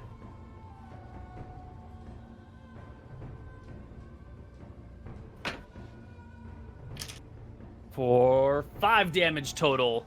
It's a glancing blow to the side of your ribs. You can feel them, like, bending under the pressure, the flesh between them ripping apart. Your turn comes along, Imric, but you're in not great Wait, condition. holy shit, really?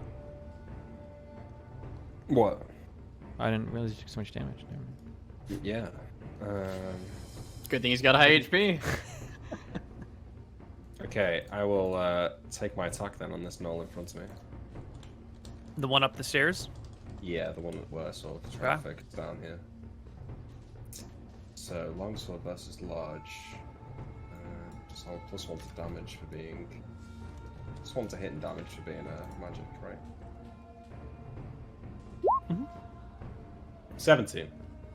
17 will hit. 8 damage. Right. Where is... 8 damage to the knoll before you. Weakens him greatly. The next knoll is the one in the water. He's been knocked off the ledge. Above him is Anton.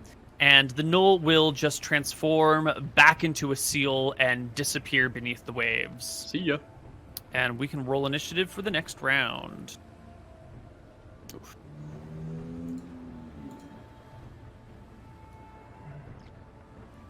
Sorry, I'm just checking the initiative on the spell.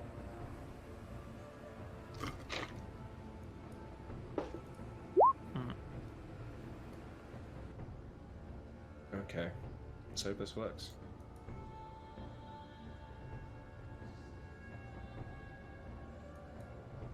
Okay, 12, 7, 15. Initiative with hold person. Don't worry about it. It's bad. It is bad. Imric. Alright, I cast invisibility. Pew! And I move over here. All right, you, my friend, are invisible. Oh god.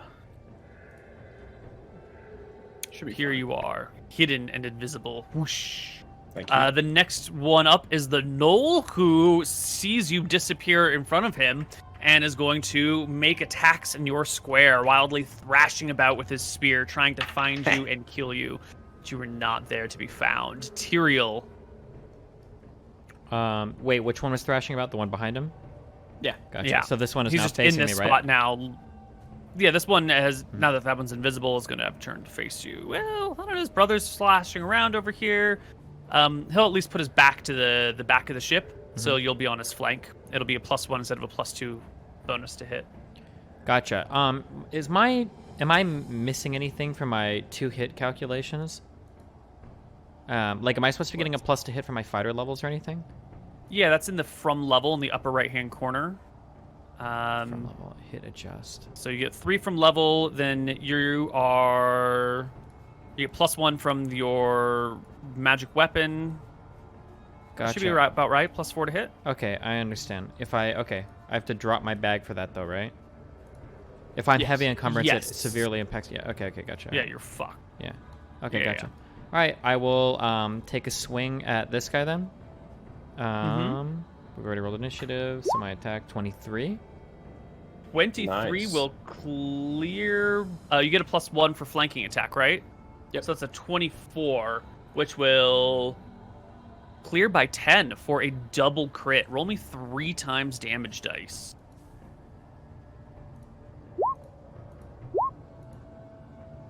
We'll ignore the ones on the end of those. So 6 + 10 + 6 is 12, and 10 is 22. Wait, why do we Damage. ignore the one at the ends of those? Because that's a +1 for the magic, and that only gets added once. Gotcha, Just okay. the base die Okay, gets cool. tripled. Gotcha. All right. So 22 damage to the were seal will all but kill it. After that, I'm gonna move it's- over here. Yeah, it is a tremendous blow all the way through the creature, twisting the blade and pulling it back out. The were seal drops to his knees and looks a little bit more healthy, actually, on his turn, and will take a disengage action to disappear into the water, leaving us with Anton. I guess I'm casting a hold person at one person, so it should get a -2 on its roll. Yep. And here's its saving throw. It is a 7. -2 is a 5, which is definitely a failure. Nice The work. were seal is held. Yeah, for... Oh, it's 2 rounds per level. Sorry, I don't know why I rolled.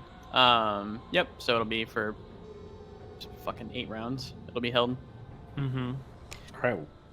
We'll go and finish it off. Yeah, we can just kill it, right? If combat's over, we can just kill it. Yeah, I mean, the other ones have disappeared back underneath the water, and this one's just held on the deck. What do you want to finish it off? Who wants to finish it off? Who wants to do the honors? I'll stay invisible, so somebody else. Yeah, I can can do do it. it. The roll... oh, okay. I walk up and do you want me to start making rolls or? No, you can just bring your blade across its neck and split it open. Okay. The creature will drop to the ground. I'll look Dead. to... Tyrael, should we burn it? I guess, or kick its body out over the ship, whatever you want to do. I don't care. Yeah, that's probably a good idea. I saw one of them regenerating its wounds, I say, from the back of the ship. I'm sure there's thousands of gnolls out here in these waters, so it's up to you. I don't care. I'll light a... well, there should be like I don't know. Is there like a metal part of the ship anywhere, or is it all wood? It's a wooden ship.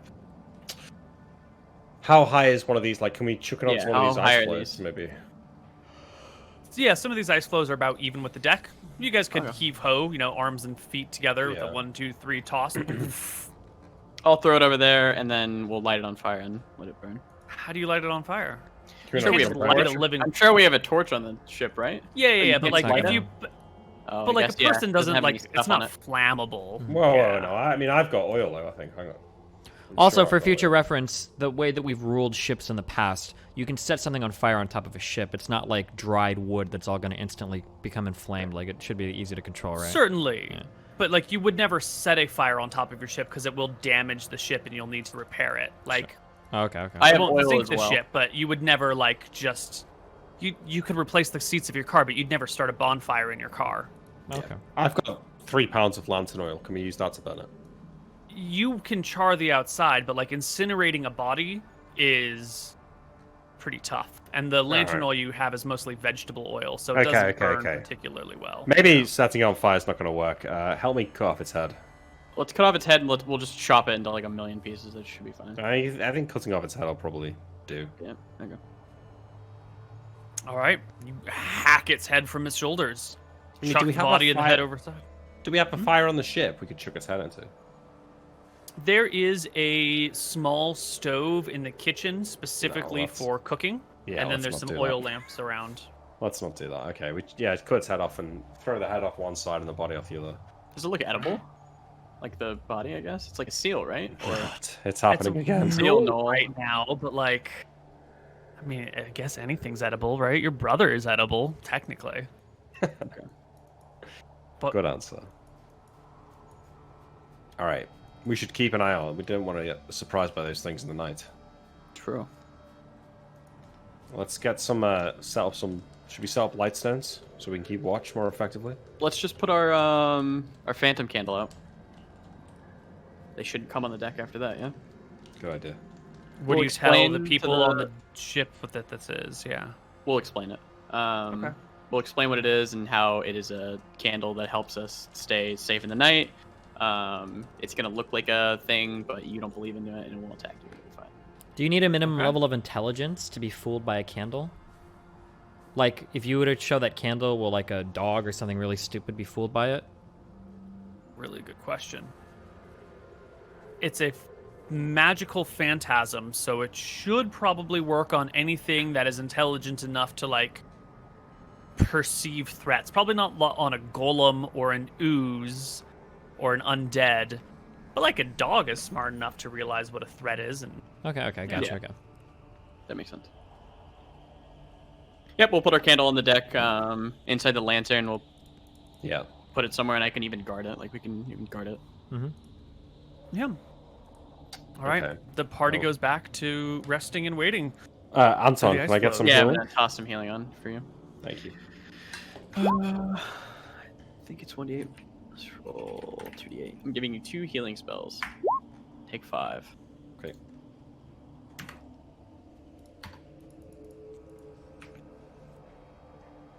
Can I command you to feel better? I already feel much better, thank you. Get over it. True. Fine. Chill. All right. The next day, ice flows open up a little bit, enough that you can navigate further south. And by the end of the day, you can see an island appearing in the distance as the fog sort of thins out and a little bit of wind picks up. The crystals floating in the air rain down gently on you, giving everything like a very nice, small sheen of ice on them. I'm Your gonna- ship captain will tell you that by tomorrow you should make it to the island. So tonight is your last day of preparations. Okay, I'm going to give him 3 healing spells. You're at max. Boom. Thank you. And then for that day, I will only have a light, an endure cold, and then 2 whole persons left. All right. Good work, Captain. I'm glad we didn't go with the rowboats. True. I didn't think it was a great idea, but y'all seem pretty impatient. What did you want out here on this island anyway? Ice. You know, there's Ice? you know the kingdom's doing some scouting of Caledonia, right? We've heard that there are people down here. We're just following up on some leads. Anything interesting? Well, maybe I can tell you after we've been there, but I'm not supposed to divulge. I'll pull out my. We're risking our ass out here for you, right? Freezing. And you're getting paid handsomely for it. Pull out my Porvin's magic cubes. We're looking for these babies down here, and put them in He his looks hand. at the rock. They're cold. They're Everything's cold. Well, these stay cold even in the hottest of locations. And these babies are hidden all out here. So, as I said, we're looking for some ice. The queen. You're Yeah. You're getting paid well enough. I'm afraid that not knowing what exactly it is we're here for is part of your job down here. I already told him. All right. Say no more. Say no more. And the next day, you will arrive at the island.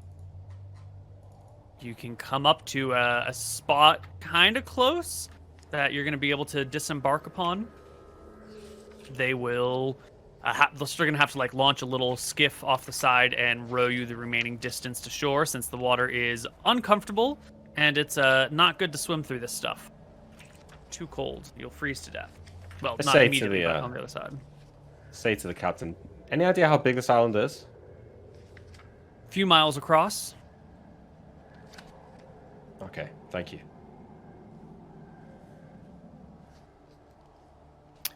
Well, see you in a little bit. Hopefully we'll only be here a day or two. Well, we'll wait for you for a week. Sounds good. All right. A week sounds good, yeah. We'll, if things are going to take longer than that, I think. Is there any way we could give a signal that we're still okay and just waiting, or? You're a wizard, right? Yeah. Can you cast Fireball? I cannot. We'll see that from miles away. Yeah, I know, but no, I can't. Oh. I should be able to cast a Wizard. light on a pebble or something, and we could attach it to an arrow, and I could shoot it up in the night sky, and you should see it, right? That's a good point. We'll fire a magically lit arrow into the sky. All right. Well, we'll keep a lookout. If there's a bright arrow in the sky, that means We're coming. Keep waiting. coming? Yeah, we're coming. Okay. Yeah. Excellent. This is the next day, correct? I can have my spells back? Yes. Okay, thank you. Okay. And you also recover 1 HP, Nick, if you didn't get the full. I know, I'm full now. It's good. Oh, you're full now. Okay, okay. Yeah. Oh, Neil, can I recast armor on the day after the As fight? long as you have the components. Because it takes a scrap of blessed leather, right? Okay, let me just check the old character sheet. Moon, can you link me that thing that had all the proficiencies on it? Yes, I do. Moon or Nick, either one. Yeah, let Nick do that. I don't remember where that is. Okay. I'll find it. Hang on. Sorry.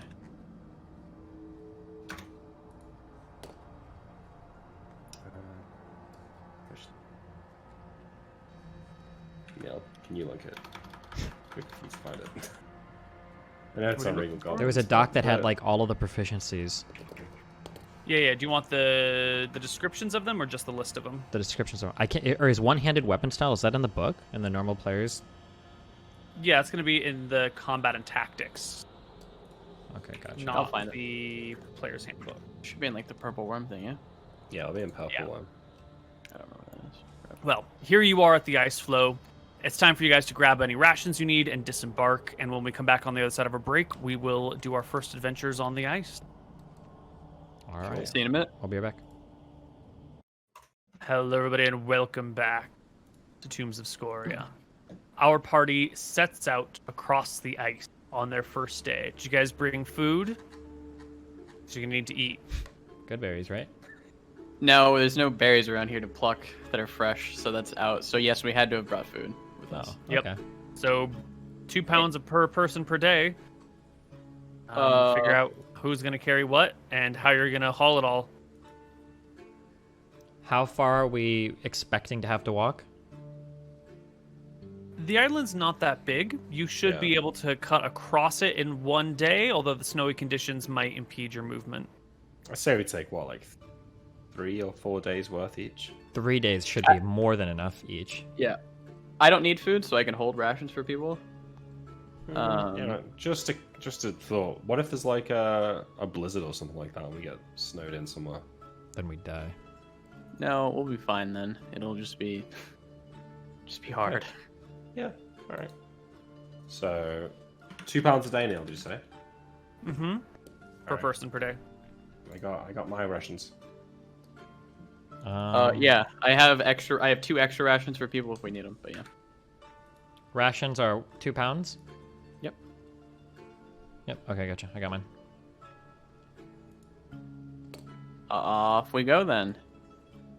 Onwards. And nobody's like heavily encumbered, are you? I'm heavy encumbered. Just medium. Medium. Heavy. You got a problem with that, Koibu? How heavily encumbered are you? Heavy. So he's moving at movement speed 4 instead of 12. Okay, never mind. Wait. I need somebody to take 7 pounds of shit off of me. Let's see. Yeah. Having fun yet, Nick? Just like the old days?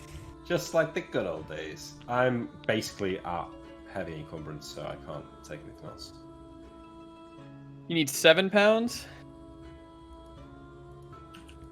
Hold on, wait. My understanding, my movement speed difference is the difference between 6 and 4 between medium and heavy. Yeah. We're all medium, so it's only It's only a 2/3 little space. less. No, Yeah, I it can might take a couple it. days, then. Um, Do you want to take Yeah. my rations? can you put 2 pounds somewhere? Like in the bag of holding, can you put like 2 pounds away? The bag of holding is currently holding 40 pounds. Actually, I can put these in the bag of holding. Hold on. Okay, that'd be good. 2 What are you going to put in the bag of holding? My food. The bag of holding is coin purse sized, right? I guess you could pull, like, you could shove little bits of food down in there. Like sandwiches. Okay, and it'll be stuff, right? awkward. Yeah, as long as you don't need to get to your food in an emergency, it'll work. Should be fine. Perfect. Cool. Oh no, you're still Yeah, I'm still heavy. Where does my pound and a half off. How do I see what is my total weight? Right next to encumbrance, there's that weights box. The right column is the sum. So when you check the bag, you can see that the sum goes up to 94.5. Oh, so I just need to lose like 1.5 pounds then, right?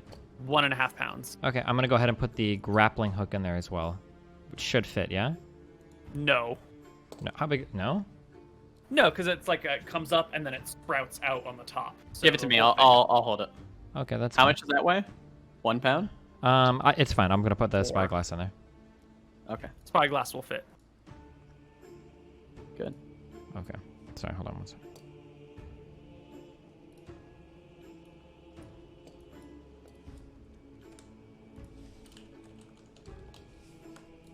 Okay, I'm medium. There you go. Okay. Our party sets forth. All right, I say I can probably find the location of the maze, but to maximize the effectiveness of my spell, I suggest that we walk about a mile inland. What a grand idea, brother. Sounds good. We're planning on sleeping before we do the maze, correct? It's I very- probably wise. We make it to the Yeah. maze, rest for the night. Yeah. I have very useful spells if we take a night's rest, yeah. Coletta said there's going to be traps, so I have fine traps, which I think could be very useful for this. I can Sounds also like theoretically useful. find traps, but yeah. Hopefully, between the two of you, we can avoid walking into any pit traps or being impaled by any arrows or True. what else we've walked into so far in these hellish places. We should be good this time. Mm-hmm. Let us set off then. Excellent. All right. It is. Where's my 2d8? Oh, Anton is also just wearing normal clothing. He's not in heavy winter gear, and he looks just fine. Sure. Good. Good. Nick, would you roll me d8 plus 6, and then divide it by 2 for how far you can move today through the light weather, the snow drifts that are much deeper than you expected them to be. D8 plus 6 divided by 2 total. 3.5 miles today. Okay, well, I only want to get a mile in before I cast this spell. Okay. Yeah. By midday, you have made it at least a mile inland. Okay. I withdraw my compass, and I mutter the magical incantations of the locate landmark spell. I close my eyes. I hold the compass up in the air, and I imagine the kobolds and the gnolls and the ice ferrets, or whatever the fuck else probably lives here. And I summon their knowledge into my brain, and I say to myself, "Where is the Minotaur's maze?"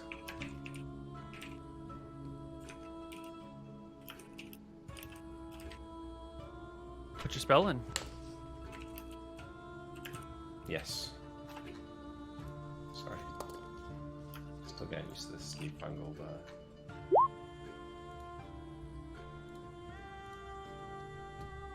Okay, draws on the knowledge of all creatures within range and poses a subconscious question.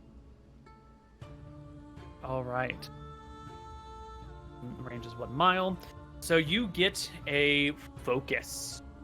To your southwest is the direction that you need to head, more like south by southwest. Okay. I look to the compass, and I turn around until it's facing southwest, Mm-hmm. and I say, "It's this direction. Let's go." I think we've still got most of the day left. Hopefully, we can get there. yeah, let's go. Well, can I get a perception check from everybody in the party? I'm gonna max roll this, guys. Okay, no problem. The dump stat.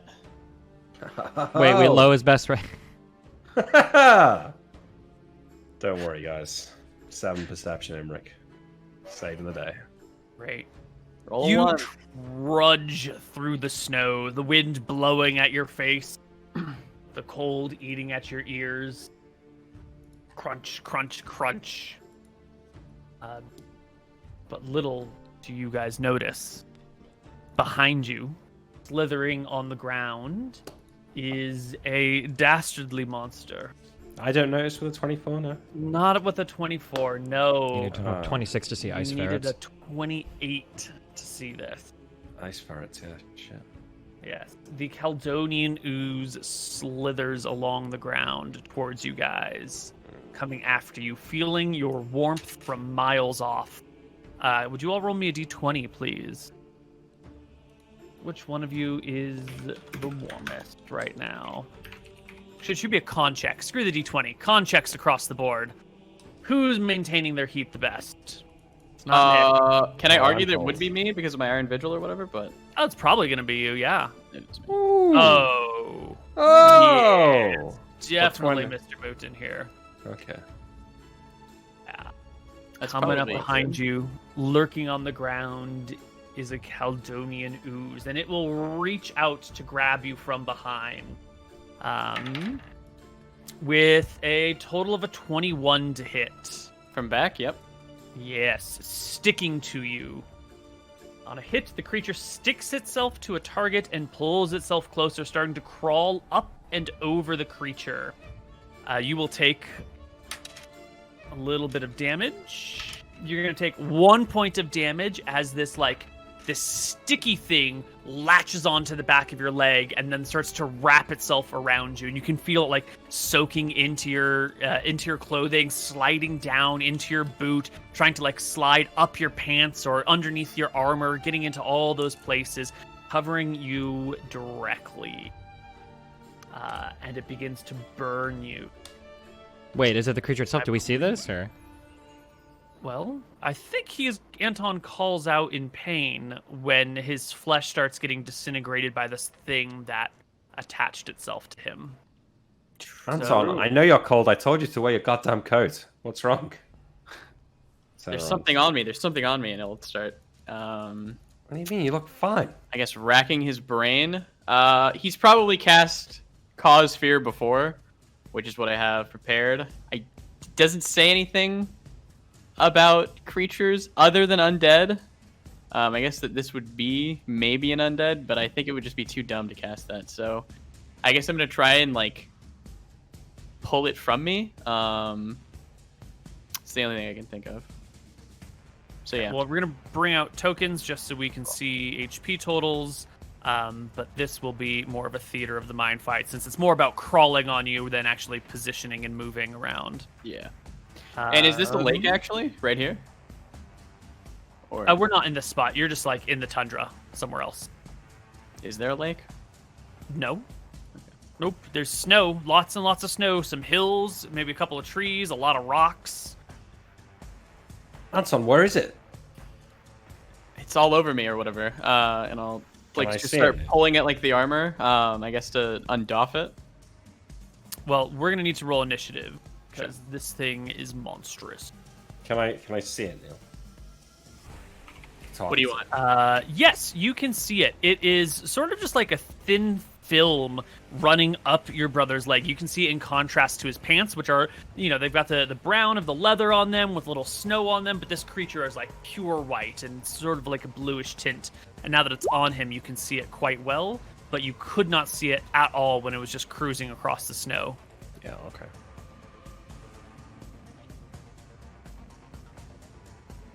Yeah. I guess. Yeah, Anton's just gonna try to fucking roll it around and get it off. 1d10 plus 3. Yes. 1d10 plus 3. Very good. To try to help him just remove it. What kind of initiative am I rolling here? Probably d10 plus 3. You got a 6 on your initiative here, and you got a 7. All right, Anton, you are the first to go. What are you gonna going to do? get the fuck off. Yeah, you reach down and grab the thing. Give me Oh. a strength check. Good. It sticks to you. It grabs onto your hands. You try to pull it off of you, and now all you've done is attach your hands to the thing, which now starts sliding up your hand and your glove, reaching for your arm. And your hand is now stuck sort of to your legs. More stuck to the creature, which is stuck to your legs. There's an elasticity to it, but it sticks to you like oil or tar or something like honey. Material. Can we talk real quick about the grappling hook? When you grapple onto something, if you push a button, does it like pull you in like a cool grappling hook or what? No, you have to then pull yourself up. It's Okay. not like a batarang or whatever. Yeah, gotcha. All right. I guess can I just be trying to like pull it off of him, right? Is the only thing I can really do, yeah. Yeah, you run up and grab hold of it. Give me a strength check. Oh, that is a hell of a strength check there. You can grab onto the creature and start to pull and tug, and you can pull enough to free your own hands and free yourself, but like you're only like pulling off little bits of the creature. You're not pulling the whole thing off of it. Just like a little slime and ooze comes off in your hands. Mm-hmm. But you do not stick to him. And it's relatively ineffective to rip it off him. Okay. Imric. I take out my wand and I start blasting. 7 damage. You blast the creature. Yes. Wonderful. The creature is just a nice little thin film on Anton, so the creature will take a little bit of damage, and then Anton will take the rest. Oh, come on. Really? Yeah, it's a thin film. I don't know if you remember the Caledonian oozes. You only fought 1 or 2 of them in the past. I but didn't they have magic missile, strange but properties. Can I not aim for the thickest part of it? It looks quite big on the map. If you're aiming for So the maybe thickest it's- part, be careful you don't hit my dick and stay. I'm so No. sorry. No, it's like sliding up him, and you magic missile the thing, and the thing will take about half the damage. I'll round up for the creature, and the rest will go through to Anton, who is underneath it. How much? Making attacks at someone, you're going to take 3. Attacks at someone who's coated with an ooze or a slime is going to be a dangerous and difficult process. We're gonna be Sorry. chugging healing potions. Uh-huh. On the oozes round. Each round it automatically does an additional 1d4 damage. For example, on the first round, on a hit, it does 1d4. The next round, it does 2d4 damage as it crawls up your body and coats you with more and more of its sticky acidic fluid. You'll take 3 points of damage as it burns away your flesh. When you say But next round, burn, you're gonna is it like a fiery kind of burn or is it like an acidy kind of burn? more like a chemical burn. Yeah, digestive enzyme burn. Okay. And let's roll initiative for next round. What's potion initiative? +5? 3. Yeah. No? 3, 5. It should be on the character sheet under Modifiers? Sure. Yeah, modifiers. What are we gonna do? Who's going What are you first? going to do? It's I'm +5. not. I'm not doing my initiative yet. I mean, I'm gonna drink a potion of healing. So just That's a keep wise blasting. idea. Yeah, I'm gonna do the Okay. potion of just healing potion. Yeah. I mean, it's Okay. taken quite a bit of damage. Can I tell my can I suggest to Anton to jump in the water? There's no water. There's no water. Yeah, this is just a sample Wrong map. Oh, we don't have any water anyway. Yeah. No. You're in the middle of you're a mile inland right now. Oh fuck. I've no idea what to do. Yes. Yes. Well, I love throwing unusual monsters at people. I like to see what The- you guys handle. How you handle it. There's the static axe. Can I discharge the electricity without without like making an attack with it? Like if I just touch with it, will the electricity go off, or do I have to actually? Oh wait. It'll take an action to try and figure it out. I'm gonna try and do this. Here we go. Big brain time.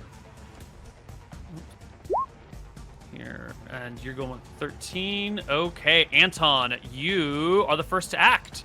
You've got your potion. You've pulled it out. You've got the cork off. Do you want to drink it right now? Yes. You're going first. All right. Oh great. Oh, Nice roll. Ultra potion. 12.5. Tyrael. What? I mean, what do you want from me, Brother's covered Koibu? in ooze. What the fuck are you gonna do? It's eating him from the outside and sticking to his surface. How are you gonna fight this? Your normal hack and slash simply is not going to hurt the creature without hurting Anton. Tyrael, it's eating him from the outside. What are you gonna do? It burns. Help me. He's being digested. He's being digested, Tyrael. Do something. I don't know what I'm supposed to do. How do I get an ooze off this guy? You're the clerics. Skin it off me. Can I take my blade and like just kind of like shave his skin, but not like skin him? Do you know what I'm talking about? Right. You want to like just kind of pry Exactly. the creature off of it. Or not, or like Yeah. if you were to put like the flat end of a blade and then like just kind of like go down his arm. Or down his- Right. Yeah. Give me just a regular weapon attack for how skilled you are at doing this. Wait, would this be a called shot or no? No, this is just going to be just a skill with a blade sort of check here. 12 ain't bad. You can get the edge of the blade right against him and sort of shove it and shear it. And roll me... Let's see, this is your magical weapon, right? Correct. Yeah, roll me damage with your weapon Versus large or normal? versus normal. I'm sorry. 9 damage. Excellent. Your magical slashing weapon will deal half damage to this creature in this route, so it'll take 4. Well done. Anton doesn't take damage. No, Anton doesn't take any damage, but you managed to scrape part of it off. The rest of it like begins to stick to your blade as you shave this first section off, so your blade gets sort of like gummy and is sort of now stuck to the creature on the side of it. You know, you shave part of it off and the back of the blade sticks to this thing, and now your weapon is kind of like stuck to the back of Anton's leg, but you did manage to shave off 4 HP worth of damage. Imric. All right, I'm gonna go shove my charged up axe just like into it. I'm just gonna try and zap it. Hopefully, like maybe it'll disable it and even give Anton a chance to escape. So I'm not attacking. I'm just gonna like push the axe into it and let it zap him. So I'm not gonna get the D8 axe damage, but I'm hoping I'll still get the D6 electricity damage. Yeah.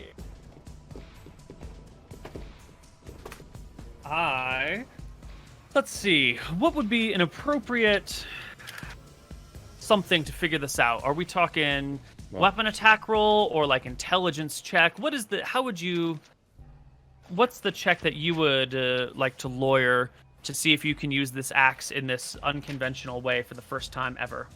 Well, I kind of feel like it's just whether it works or it doesn't. Like, is it conductive? Will it conduct the electricity through itself and into Anton? In which case, maybe they both take the damage. How does it will the electricity like make its nerves like spasm so it can no longer sort of control itself? Maybe it's stunned for a round and it'll fall off. I don't really think it's going to be hard to do. It's just a case of how it works. And if it kills Right, him, but going that's up what I'm to it and saying, is that pushing you it. got to figure out how to make it work, right? Because if it only hits on an attack, if you set the axe down, it doesn't go off. So how would you, to like make it be an attack without like just chopping Anton's leg off? There's going to probably be some sort of trick, maybe an intelligence check, maybe a weapon attack. Yeah, like some way to make the electricity go off without it being like a chopping attack. I mean, I don't know. I'm thinking maybe it would be like just a shove with it, like just like shove it into him or into this creature. But I'll So take an intelligence check you can make me a afterwards. weapon attack or an intelligence check. Your call. I think a weapon attack makes more sense than an intelligence check. Go for it. but intelligence You is only need to better. hit its terrible AC of 8. So you do it. Yeah, sure enough, you can get the blade next to it and sort of push, and the whole thing will electrocute and zap. So you can do One D6 damage to the ooze. Does it Excellent. make And- it spaz out or anything like that? It does sort of like spaz for a moment. Anton, you feel electricity running up and down your legs. Your hairs begin to stand on end where the creature hasn't yet oozed all over you, but now it's like in your boot and along your feet, and it is going to do 3d4 damage to you now that it's covered like from your foot to the top of your thigh. I guess that's to your abdomen. Yeah. Digest.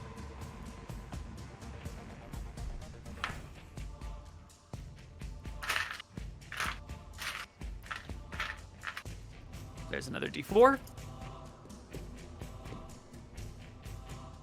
4 plus 4 is 8, plus 1 is 9 damage. You will take 9 damage, Anton, as the thing disintegrates you slowly but surely. And we'll roll initiative for the next round. You don't have any fire spells, brothers? Nope. No way to burn this creature off or remove it from... I mean, I could light a torch. You know that's gonna work? How much is the read a scroll? What's the Okay. what's the initiative? Wait, the creature seems to be absorbing the skin by just touching it.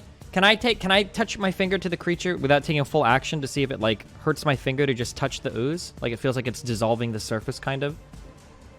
Your finger will stick to the ooze, and you won't take a lot of damage right away, but eventually you're gonna start taking damage. But like it's just the tip of your finger. I feel like a sensation, like it's starting to bubble. Yeah, you feel it's almost like a numbing sensation at first. Would you say this is like a poison sensation? I don't know what that means. Can I? Okay, I have two ideas. Either I'm using a scroll of neutralize poison on it, which I don't think is gonna work, or I'm scroll of ethereal innocing the fuck out of here. I have an idea. I will use a potion. But yeah, you can use a potion, but I'm yeah. Go ahead. What is a potion? 1d10 plus 3? 1d10 plus 5. Plus 5 to use a potion? Yeah, I need to know what potion you're using before I I'm gonna figure it out. If it's absorbing everything that it's like touching or whatever, can I pour the poison potion on it? And it just absorbs the poison? Well, there's only one way to find out. What are you gonna do, Anton? Is it potion time? Is it healing potion time? Hold on, I gotta think. What is the what's the initiative for a scroll?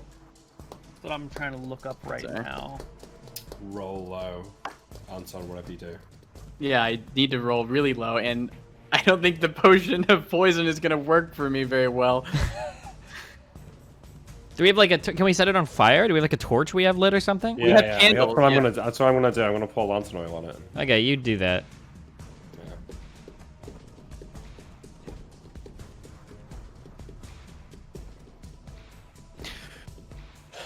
I can't use a turn to feed him a potion, can I? Assuming he's still awake. Can I do that? You can hand him a potion that he can take for his turn. Yeah, but half the initiative is like getting it out. Well, I have and getting another it ready. potion to heal. I'm worried now if I use a scroll of etherealness that it's gonna come with me. I'm gonna make a called shot and chop off both of his legs. I assume it would. So at this point, I think I'm going to do an extra healing potion of 3d8 plus 3. Yeah, I think that's what you've got to do, man. Do that. Yeah. The ethereal potion would roll be really fucking bad. low. Oh, you rolled an 8. So. I think that means you're okay, actually. I think that means you're okay. The things go off at the same time is what it means. How does that work? Yeah, so you should be fine, I think. Should be fine. Okay, so Anton, you go at the same time as the ooze. What are you doing? I'm drinking a healing potion. Roll me some healing potion damage. Or anti-damage. 18. Whoa, you took a potion of extra healing. Correct. You're not fucking around. Okay. Wait, but it happens You at are the same healed. time, so that extra will still come off the damage it does to you. Should. Yes. So what were you on? You were on... I was on 3.5. You were on 3. Okay. Yeah. Well, I was on 3. So- yeah. So how much damage So you were was it doing there? 12 down, so it's got 6 extra. The thing did 3, 6, 7, 8, 9 damage. So just So- 3 more. Yeah. Bring you down to 12. Oh, boy. That initiative, that same time, actually worked in your favor. Very good. Yeah. Well done. Well done. Good lawyering, Nick. He'll scream out, I need another potion, I'm out! Extra healing! It's burning me! I need your strongest potions. As a Anton. free action and movement, I'm going to also... It's snow on the ground, so I'm gonna, like, fucking roll and see if that does anything. Oh, totally nothing. Yeah, you drink your potion, you roll on the ground, this creature lives in the ice. That's fine. It's at home there. No effect. Imric. Okay, I think it takes a turn, right? I'm going to light a torch. All right. You light a torch. You get it going. Tyrael. Oh, fuck it. Can I light a torch as well? You can both light torches, yeah. Or no, wait. I'm Anton sorry. will- As long as you both have I a need a torch. potion. Wait, I'm sorry. Yeah, I was doing the potion action. I'm sorry. Can I I'm gonna hand you 1 potion of 2d4 plus 2. Okay. Can I get the better one? That's all I have. Oh, okay, I'll take that then. No, I'm saving the better one for a rainy day.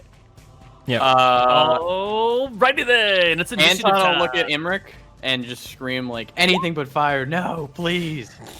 It's the only way, Anton. I'm sorry. Brother, no! It's the only way. You're dying. I have no choice. Tyrell, you making a torch attack against him? No, you're I doing gave him the potions and potion. stuff. Yeah. What are you gonna do for this turn? You know, I think I'm. He's dying. Tyrael. What do you want me to do about it? Wash your hands of it, Tyrell. Wash my hands of it. Yeah, it's not your problem at this point. You're not making saves or anything. You're just taking straight damage, It's Correct. just damage. and not rolls to hit or anything. Nope, it's on him, it's eating him, and it does an extra d4 damage every round as it absorbs more and more of him. As it crawls over his body further and further. Are there wheelchairs in this time period? Not on this island, they're not. I'll shave some more. All right. Oh, God, terrible initiative, but it's okay. Anton, you're first. Correct. I'm gonna do a cause light wounds Ooh. on the ooze. Good shit, man. So That's here's good. one. All right, you lay your hand on the ooze. Your hand will now be stuck to the ooze. Roll me 1d8 for how much damage you do directly to it. It'll take all 6 points of damage. No reduction of any kind. It begins to like shrivel. The bottom end of it that it was on the snow kind of plops off of you. It's just the patch that's on your leg now. Imric. All right. My bag's open in front of me. I shuffle inside. I pull out my lantern oil, take out the cork, run over to him. Doop. I'm holding the torch aloft. I start pouring the lantern oil on the bits that I think is mostly ooze rather than Anton. But He just rolls in the snow. It's so hard to tell what's what, and it's in his clothes, underneath his skin. okay, Harvey, Fire, brother! Harvey dead. I'm gonna save you. I light it on fire. Oh! You're damning me. Stop, drop, and roll. The oil is only mildly effective. It is not petroleum-based oils. They are vegetable-based oils, so they will sort of like pop and sizzle, but they really need to be heated before they'll actually really catch fire. Oh well, okay. But you I will bet- do damage with the torch, so roll me Yeah. 1d4. Double damage, double damage, double damage. Roll well. Oh, it's not so great. However, the ooze is mindless, will continue to consume until dead. It has a % chance to drive. Fire has a % chance to drive back the creature, equal to 4 times the damage dealt. For example, 5 points of damage gives it a 20% chance that the ooze will recoil and flee. So you rolled a 1. Okay, come on. You got a 4% chance. So he rolls like a Do we roll it? Do we want higher? 100, we want- 4 you lower. want low. Oh my god! Wow. Nick's The shitty torch. rolls finally coming in handy. Sizzle I've been training for this my entire life. pops on his leg and then just like pops off of him and tries to slither away through the snow, avoiding the fire, which is far too intense. 4% chance.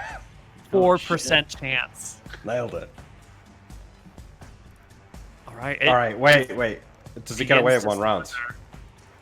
It has pretty good movement in the snow, but it's also pretty badly damaged. Tyrael still has his turn. Does it look like it's just Tyrael? fucking off, like just running away?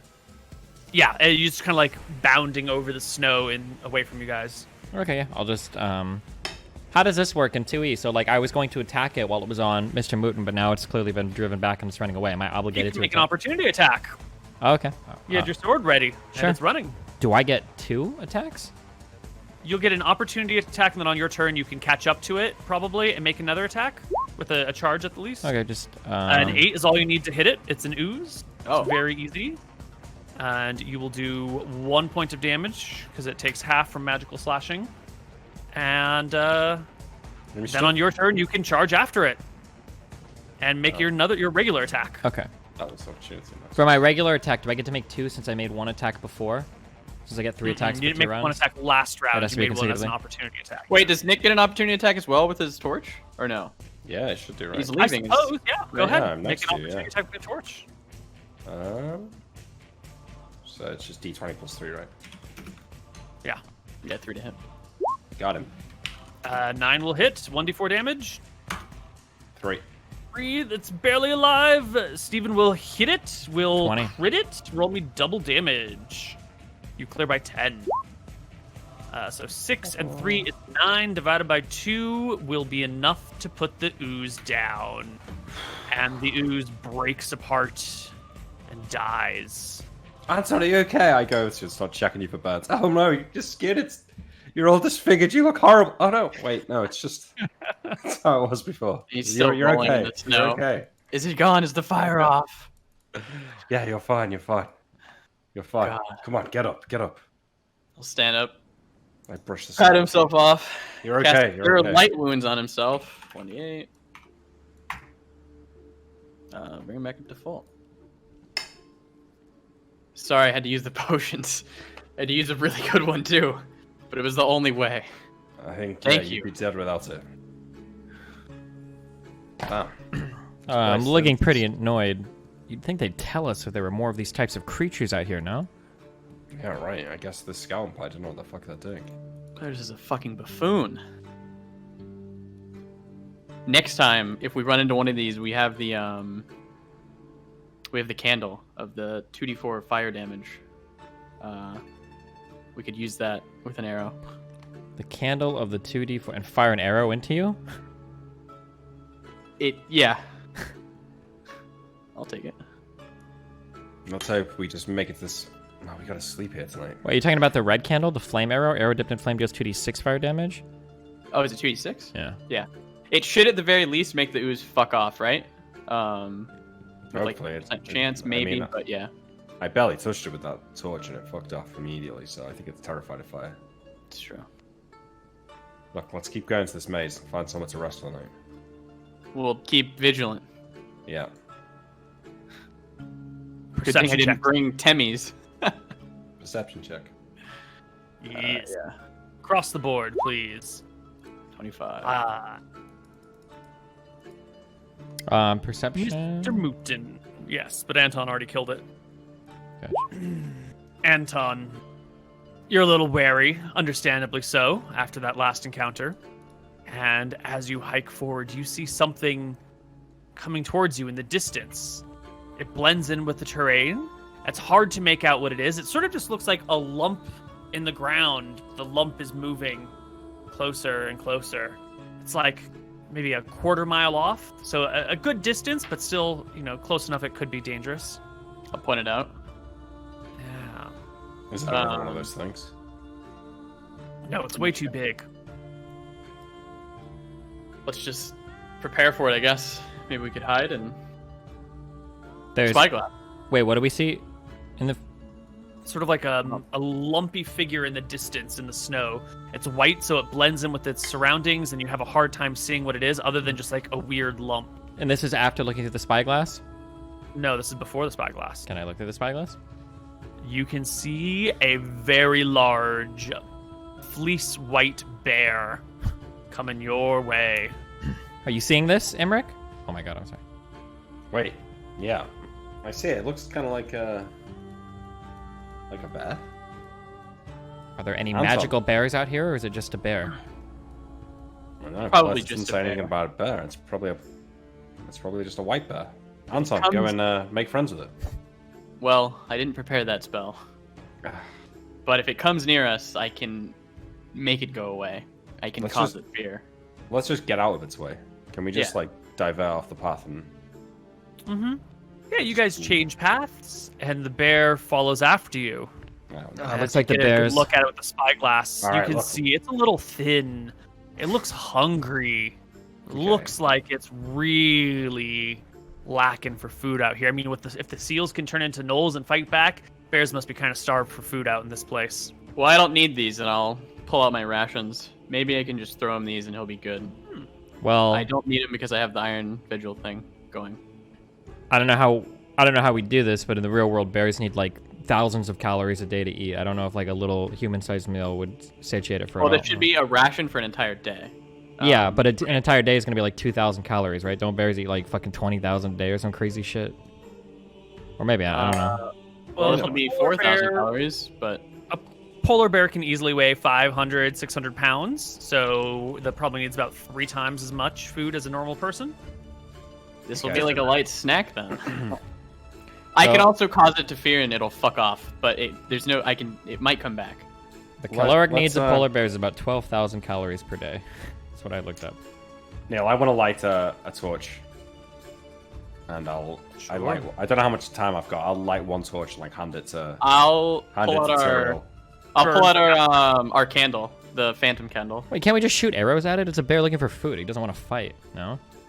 Yeah, the bear's trudging towards you, following his nose. You'll see it stop every now and then and sniff the air, and then continue heading upwind in your direction. I do pull out the phantom candle, and I'm gonna let it start acclimating. Okay. Sure. While he does that, I'd like to pull out my bow. Or Imric, actually. You have infinite arrows. Fire upon the bear. Should run away. Okay, I light a torch and hand it to you, and then I'll draw my bow and take a shot. Yeah. Okay.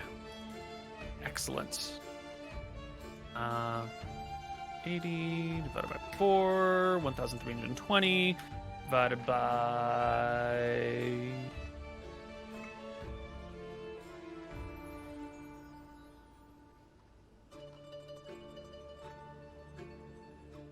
Okay, so you can go ahead and take 2 full rounds. That's 4 shots at the bear before it'll get close enough that it's initiative time. At a short distance or like normal distance? The first shots are going to be at a quarter mile. 5,280 divided by 4 is 1,320 feet. Divided by yards is 440 yards. So it sounds like that's actually out of range. Yeah. Then the next round, it'll start at 260 yards because it can move 180 in a round. Okay, so I can fire at it midway through its next round then, because it's 170 is the long range. Is max range. Yeah, I believe so. Okay, yeah, so then you'll get 1 shot at it before it comes within initiative rolling range. 1 shot, 1 round. 1 shot, 1 round. Go. 1 shot or 1 round? 1 shot, because it's halfway through the round that it gets within range. I guess you could do a half win at the end. 2 shots, 2 shots. Okay, I've still got 4... Wait. What do I have? I've still got 4 flaming arrows. Just shoot normal arrows at it. It's just a bear. No, man, it's a fucking polar bear. I will use 1 of my flaming arrows on it for my first shot. It's a skinny, starving, puny, pathetic. Oh my god. The fire arrow goes wide. I just use this normal arrow for the second shot. No, both your shots are completely wide. The little bit of wind that is here must be picking up your arrows and knocking them around. But by now, the candle has had 2 rounds to burn. And Anton, do you remember the rate at which that candle fills space? Is it 1 10 by 10 by 10 cube per round? I don't have it on my sheet. It would be Steven who has that. Where's the candle?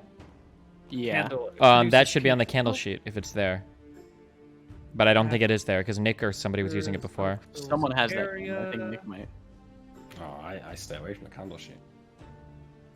It intentionally never- wasn't in this bag of like on this candle sheet. It was like because we'd gotten it, remember, on its own Yeah. before we Are got you all the looking help. up- It's in your lantern thing. Are you looking up what it does, or?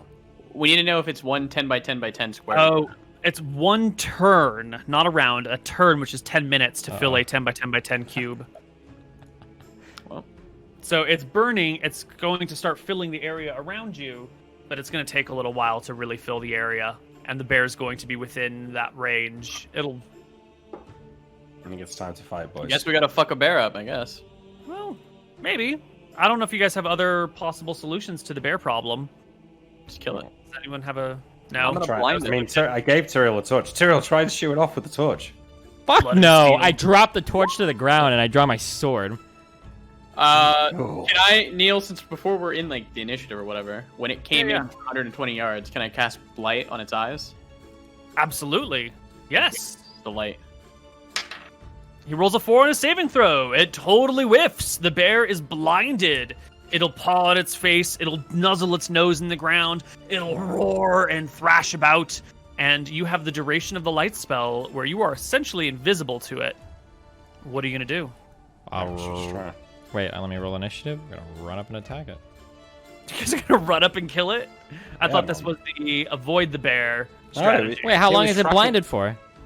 It's an hour +1. Why the fuck would I let it walk around and come back and kill us again? We can kill it for free. Yeah, Might it as well was- fucking It kill was it. tracking us. Let's kill it. Yeah. Sorry, bear. The animal murderer, Anton. Prepare to die, bear.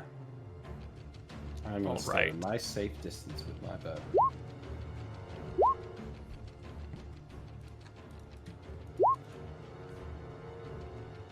So the bear is at, I don't know, 80 yards from you guys. Mhm.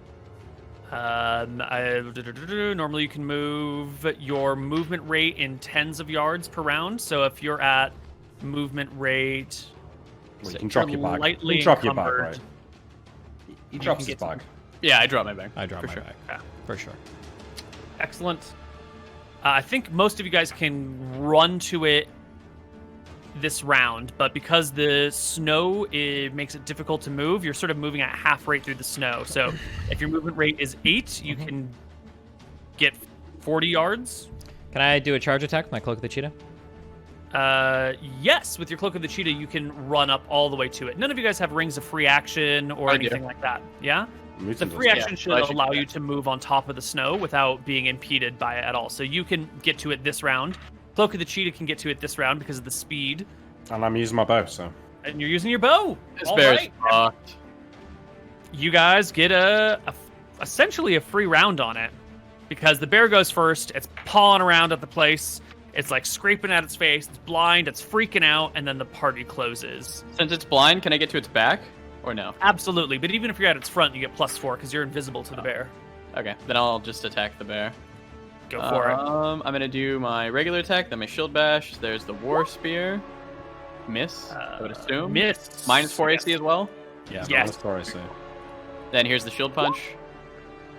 The shield punch will do it. So the first slash with your sword kind of hits the fur. It's got this like thick hide, and the sword just glances off of it. The shield punch goes right into the side of its face for 1 point of damage, and the bear goes. Am I Very rolling both attacks Yes. at once or one attack at the end? Go ahead, roll them all now. So, should be 2 hits, I think. 15 and 24. The 15 will hit. The 24 will double crit. Okay, so first one does 5 damage, and the second one does 3d8. 14. Jeez. This is with your bow, right? Shouldn't your bow be doing d6s, not d8s? It's a longbow. Yeah, but the longbow just increases the range. The arrow type is what indicates damage. Oh, I've got that in the wrong story now. Yeah. It's all right. Just re-roll that last d6. The one that was an 8. We can keep the others. All right. 5, 9, 10, 11, 12, 13, 14 damage to the bear. It's a mighty blow. And then, how do charge attacks work? Do you get like a +2 to hit or Plus something? 1 to hit. +1 to hit? Mhm. Yep. Okay. Then... Wait, it's not +2? It's +2 to hit, minus Plus 1 2 to hit. AC. Sorry. Okay, +2. And then, Mhm, so I got on top of your +6 then? 4. Because it's +4 for him being blinded, +2 with the charge attack? Yeah. So plus Oh 6 my plus God. your normal 4 should be like a total of 10, right? Oh, That's a it's 30? I think you also double crit the bear. It's going to be 3d12 plus 1 damage. Wait, you don't get +4 to hit and they get -4 AC. It's just that they get -4 to hit and AC. It should be one or the other, I think. Yeah, it's one or the other, yeah. They get -4 AC and they get -4 to hit. Yes. Sure. Yeah. It's still a double crit. It's still a double crit. It has 14 AC. This was a double crit off the bat.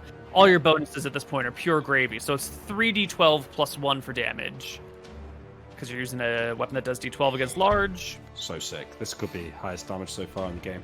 Let's go, Steven. All right, rolling 3d12 plus 1. Plus 1. Can't believe you guys are going to kill my bear right away. Ugh. 19 damage, so it's still pretty fucking good though. Jesus.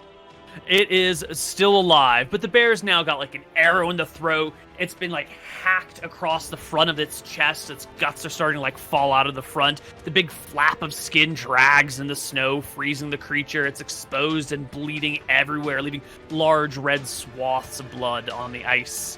The bear is in mortal pain, still blinded, and is going to desperately try to defend itself this round, but it goes so slow. Oh, poor Barry in pants. Oh, it's totally dead. Sorry. Yeah, unless Sorry, Brent. Tyrael does Oh, not yeah, botch he's it. All right, close. Tyrael. You can do it. First attack now, second attack at the end of the round. Oh my god. A swing and a miss. Whoosh. Wait. Is it 11? Yep. 11 still a miss. Fuck. You know, you hit the bear in an ineffective way. Okay. Imric, One shot now, yeah. One shot. one shot now. Miss. Oh no. Anton Oh. is a hit for 7 damage, which will finish the bear. Sorry, I'm gonna cuck myself. It should be 1d4, right? Because it's against a large creature with a spear. Did we? No, the spear's a Swap that? 2d4. Okay. Thank Yeah. God, Ultra Spear. No. It actually does 2d8 against down. that. No, don't do No, that. I think we maybe kept it at 2d4 actually. All right. The bear is dispatched without getting a single attack off. Fortunate, it gets 3 attacks, 2 with its claws, 1 with its bite, and they do d10, d10, and 2d6, and it's got +9 to hit.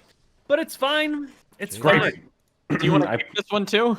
I put an arm on Tyrael's shoulder. Great blows, brother. Great blow. Thanks. This was just a tad easier to kill than the ooze from earlier. Yeah, more straightforward at least. Do you think we should bring this pelt back? It would look nice with our brown bear. Look, we're struggling to carry a few days worth of rations. I don't think we can carry this. Get it on the way back, maybe. Perhaps. Let's carry on. We can't be too far from this maze now. Yeah, we'll carry on. Why don't we take a break, and when we come back, our party will continue on towards the maze. All right. Hello, everybody, and welcome back to Tombs of Scoria. Thanks for welcoming us. Oh, you're welcome. Our party is on the ice floes, on an island, looking for the tomb of the Minotaur, Angus Hereford, or Hereford? Hereford. Was he a Scottish Hereford. Minotaur? A name like Angus. I mean, I kind of feel like all Minotaurs are sort of Scottish, right? Oh, okay. Yeah. That's You kind of what know. I meant, actually. You know, like our dwarves are a bit Scottish. Minotaurs are a bit Scottish as well. You know, I know Warcraft has set dwarf lore as Scottish, but I've always thought of dwarves as more Germanic than Scottish in my mind. Really? Really? They've always just been like angry German dwarves in my head. I mean, your German accent sounds all like Scottish. It's because my accents are all terrible. Sorry, I didn't mean to interrupt. Oh, that's fine. Anyway, you keep trudging through the snow as the sun begins to go down. It's looking like wherever you're going, you're probably not going to make it there today. What are you going to do about this problem? It's going to get mighty cold. Alright, I think we need to find a cave or at least somewhere that's protected. But like, if you look at the map here, there's like raised edges. So at the very least, I'd hope that we could find like a corner to be in that we could Let's maybe. go find that bear's cave. I'm sure he lived somewhere, right? He won't be needing it anymore. We haven't got Well, much you've time to left the look, bear though. behind a while ago and kept moving, so that's maybe a project for another day. Yeah, can we just find the best shelter we can in the time we've got left? I mean, what else can we do? We need to find a Know what you got. defensible location, Yeah, I guess. some sort of rock wall, Mhm. an overhang, maybe. Rock wall or an overhang. Did you guys want to split up and each look for something and meet back up again, or do you want to move together as a group? We are definitely moving together. Yeah. Okay, then pick one person and have them make your very best perception check. My perception's 13. Yeah, Go I'm ahead. 7, so. Okay. 21 now. That's the number. That's what you need. Yeah, you can find that there is a, what do you call it? There's a non-natural cave in a section of ice and a section of glacier nearby. It appears there is something that has crawled its way inside the glacier. There's a hole maybe 3.5 feet wide by about 3.5 feet tall, and you can see clear claw marks on the outside of it from even a pretty good distance away. It's a narrow hole. If it extends into the ice at all, you might be able to get enough shelter from the snow and the wind that you'll be all right. But there could be something in here. I activate my ESP amulet and try and probe the cave for thoughts. Also, what are the sizes of the claws? About the size of the bear you fought. Uh-huh. Ish. Okay. You probe the cave. And what does it say about ESP amulet? Does it? Like, you mean, like, does it work on... Does it? There's a line in here about like revealing the true nature of a creature or something like that.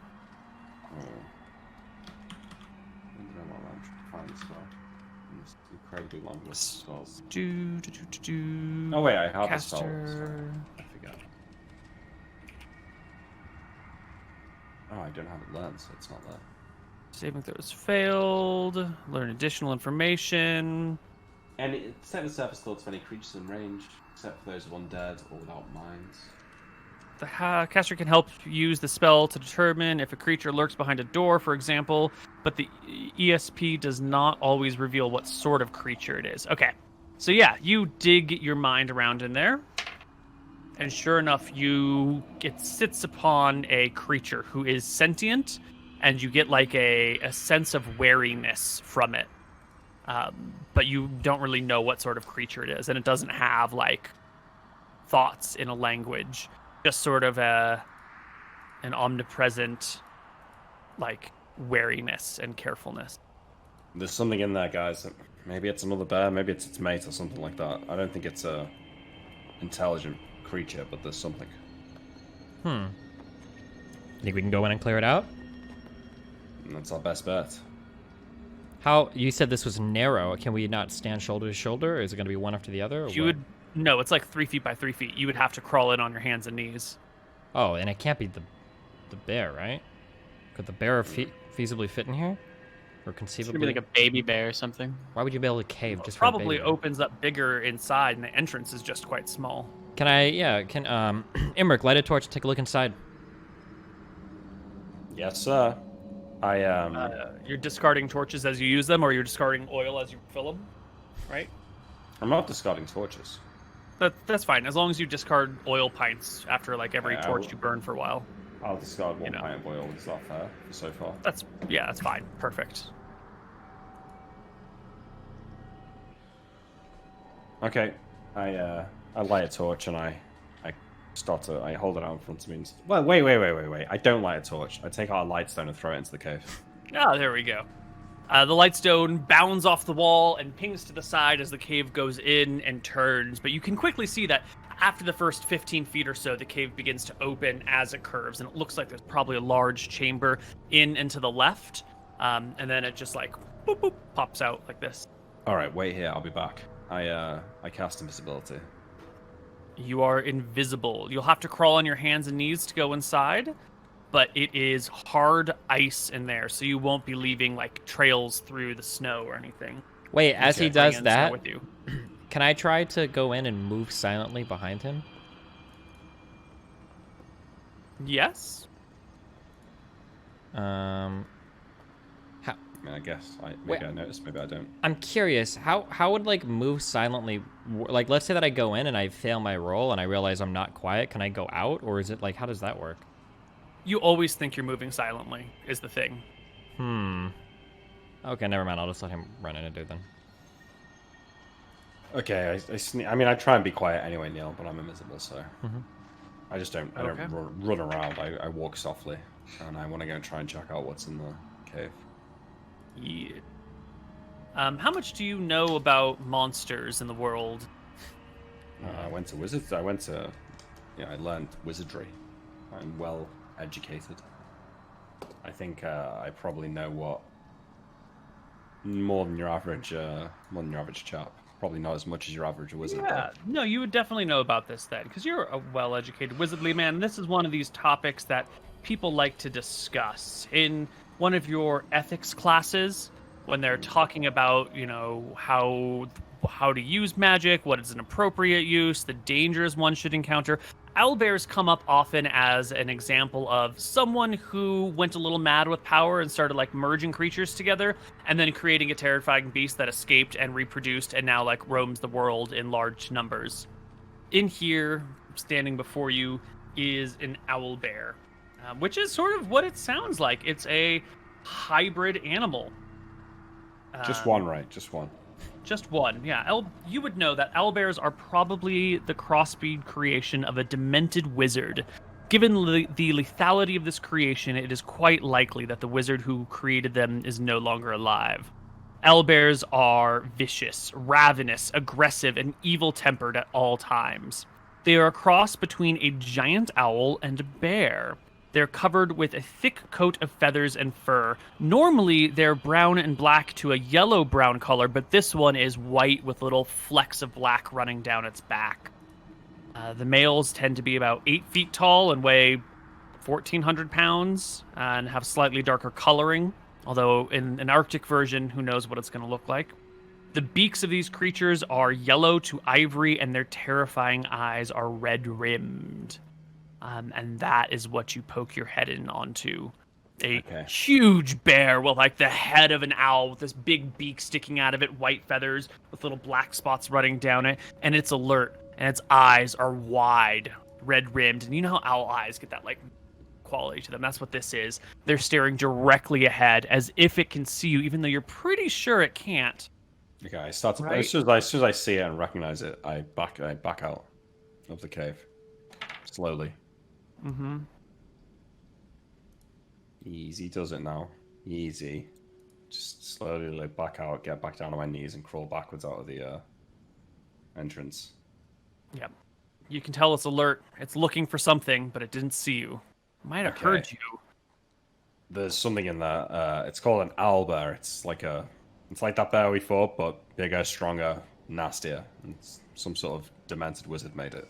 Well, there's only one way out. Maybe we could use your candles to kill it. Example, candle of defense. Or Good idea. can you not cast another eye spell on it? I do not have another light spell today. I have fear spells, which will make it run away from us as quickly as it can. But if we back it into a corner, it will fight us at that point. Can we just hug the wall and cast fear spells and then chase it out of the cave?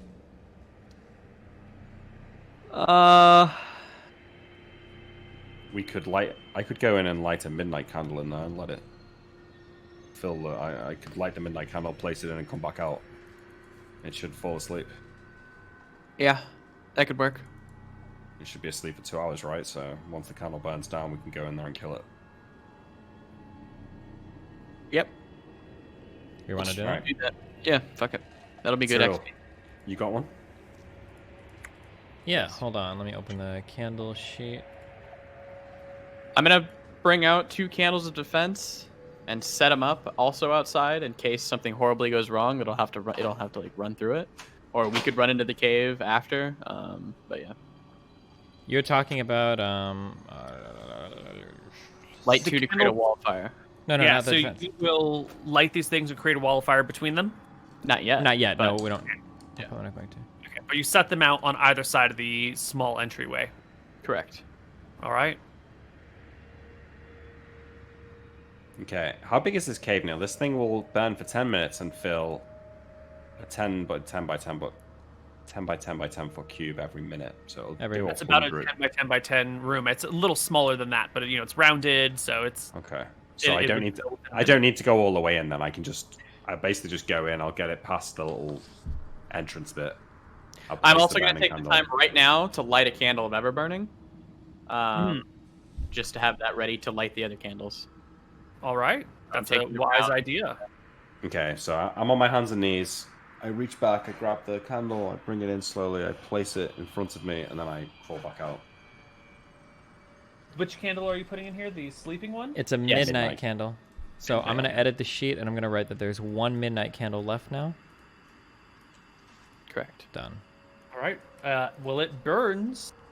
We wait So 10 well, minutes. you have a lit midnight candle, right? You light on the outside, hold your breath or whatever, crawl in, set it down. The bear sees this candle sort of appear out of nowhere. It gets low. Its beak opens, I back And out. I it back out. I rolls. back out. I back out. I back out. Yeah. No, you're backing out. I'm backing out. It doesn't see you. It doesn't see me. I light one of the candles of defense, and I'm walking over to the other, waiting.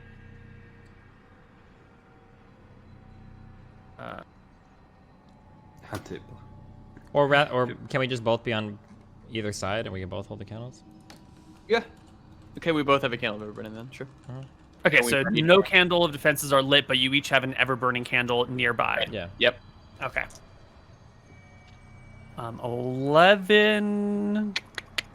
The owlbear, as you back out, gives a squawking roar, halfway between like a hoot and halfway between a bear roar. And then the vapors begin to fill the room as the bear threatens the candle with noises and gestures, which have no effect on the candle, who has no personality or mind or capability of locomotion. And the room fills with smoke, and the bear needs to make a save versus spell or pass out. Every round, right? Yes, every round, but we'll take it round by round. So Nick, why don't you roll me its saving throw versus spell? It needs an 11 or higher to pass a save. Just a d20. Flat d20, 11 or higher. Okay, I passed. All right. So the first round, the vapors come into its nose. It's, fighting off the spell effect. It's not a smart creature. Owlbears aren't the brightest, but they're not too stupid. Let's see. Nope. It doesn't realize what's going on. Give me a second saving throw, Nick. There we go. And it'll pass out. Did we hear like a thud on the ground? No, it's more of, it kind of just like gets woozy and gently lays itself down. So you guys probably don't know. You hear the squawking stop and the growling stop, but it just gets quiet inside.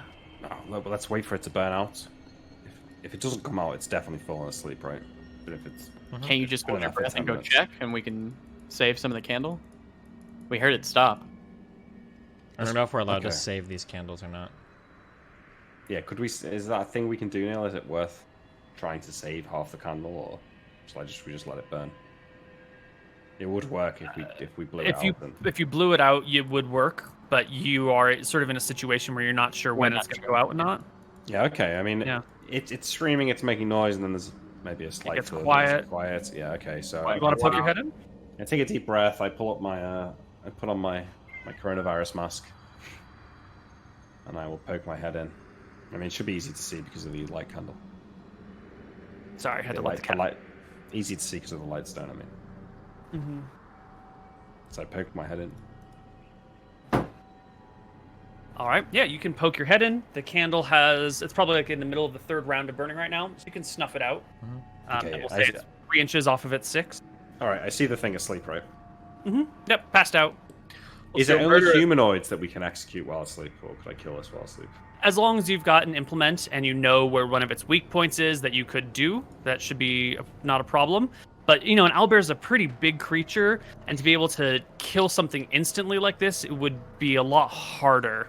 Yeah, It's okay. not like they've got this really weak, thin throat with just, a couple millimeters between the outside and the major Alright. blood vessels. Let's So bring I, in the... I come back out with the candle and I say, "All right, it's asleep. I think if we want to execute this thing, we should all attack it at once." So Yeah, sounds Yeah. come good. with me. Let's Be bring in the quiet. purple candle as well, the pink candle. Place it down. We'll wait for it to ruminate, and then we can attack. Just in case it wakes up, it'll also attack it. What if the candle wakes it up? Is that possible? I guess not. If it Shouldn't doesn't be. perceive it. If you can't perceive it, it shouldn't. I think we're fine. If we all attack it at once, it'll die. Yeah. Sure, we Come on, can. I'll go for its throat. Anton, you go for the back of its neck and its spine. And Steven, Tyrael, you shove your sword up its ass. All right. Shouldn't I go for the neck? Because I'm the one that handles a blade most often here, and I probably have the I'll highest go for chance. the eyes. Yeah. Okay, I'll go for the ass. All right, Yeah, good there we point. go, yeah. All right, you guys can surround the polar bear, and everyone can instantly hit. But go ahead and roll me a roll to hit. See if you double crit or triple crit or whatever. Is this really what we're doing? Okay. Yeah, well, I mean, you're probably going to murder it because you're probably all going to do multi crits. It's asleep. It's asleep. You're automatically hitting no matter what. Nick, was that 3? No, that was your saving throw. Okay. Yeah. So this is going to be a... And at least I've got a back attack. Yeah, everyone has it at the Okay. bare minimum Yeah, plus yeah. 4. I was going to give it some other modifiers too. So this would be a 23 and a 23. I think it's fully asleep, so we'll just call those 24. That's fine. So Mouton and Nick, you will crit. Steven, you can go ahead and do full regular damage. 44? As you, Jeez. Single- yeah, you're Christ. spearing. All right, so you all sort of count together and drive your weapons home. These are Yeah. There's something else. kind of shitty rolls. Mm-hmm. 2 plus 7 plus 6 plus 9 is 24 total. Really doing the bare minimum here, huh? Yeah, to a creature that actually has more than twice that in terms of HP. So I think you go to drive your weapons into this creature, and whoever is the one that I think Mouton's probably striking first, and the pain rouses the creature and like starts to jostle as it wakes up, and the other attacks are coming maybe seconds too late and call for driving the in ineffective ways. Specifically, I don't know if that'll help here. Yeah, we use a generalized damage system, so we can't really like. Well, I was just gonna say, like, when it attacks us, because it's gonna get up and beat the shit out of us. That it Oh, might. looking at you. Well, that it might. Yeah, no, you're right. You're going right for the face. You're right in front of That's it. You're fine. I'll totally- take that as well.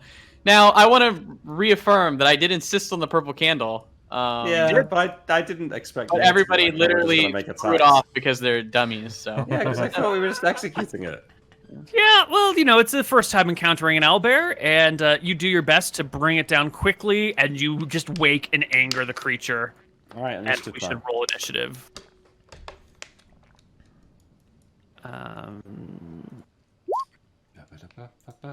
Lack of good owlbear tokens in the world, Jesus. guys. Please roll high, Neil.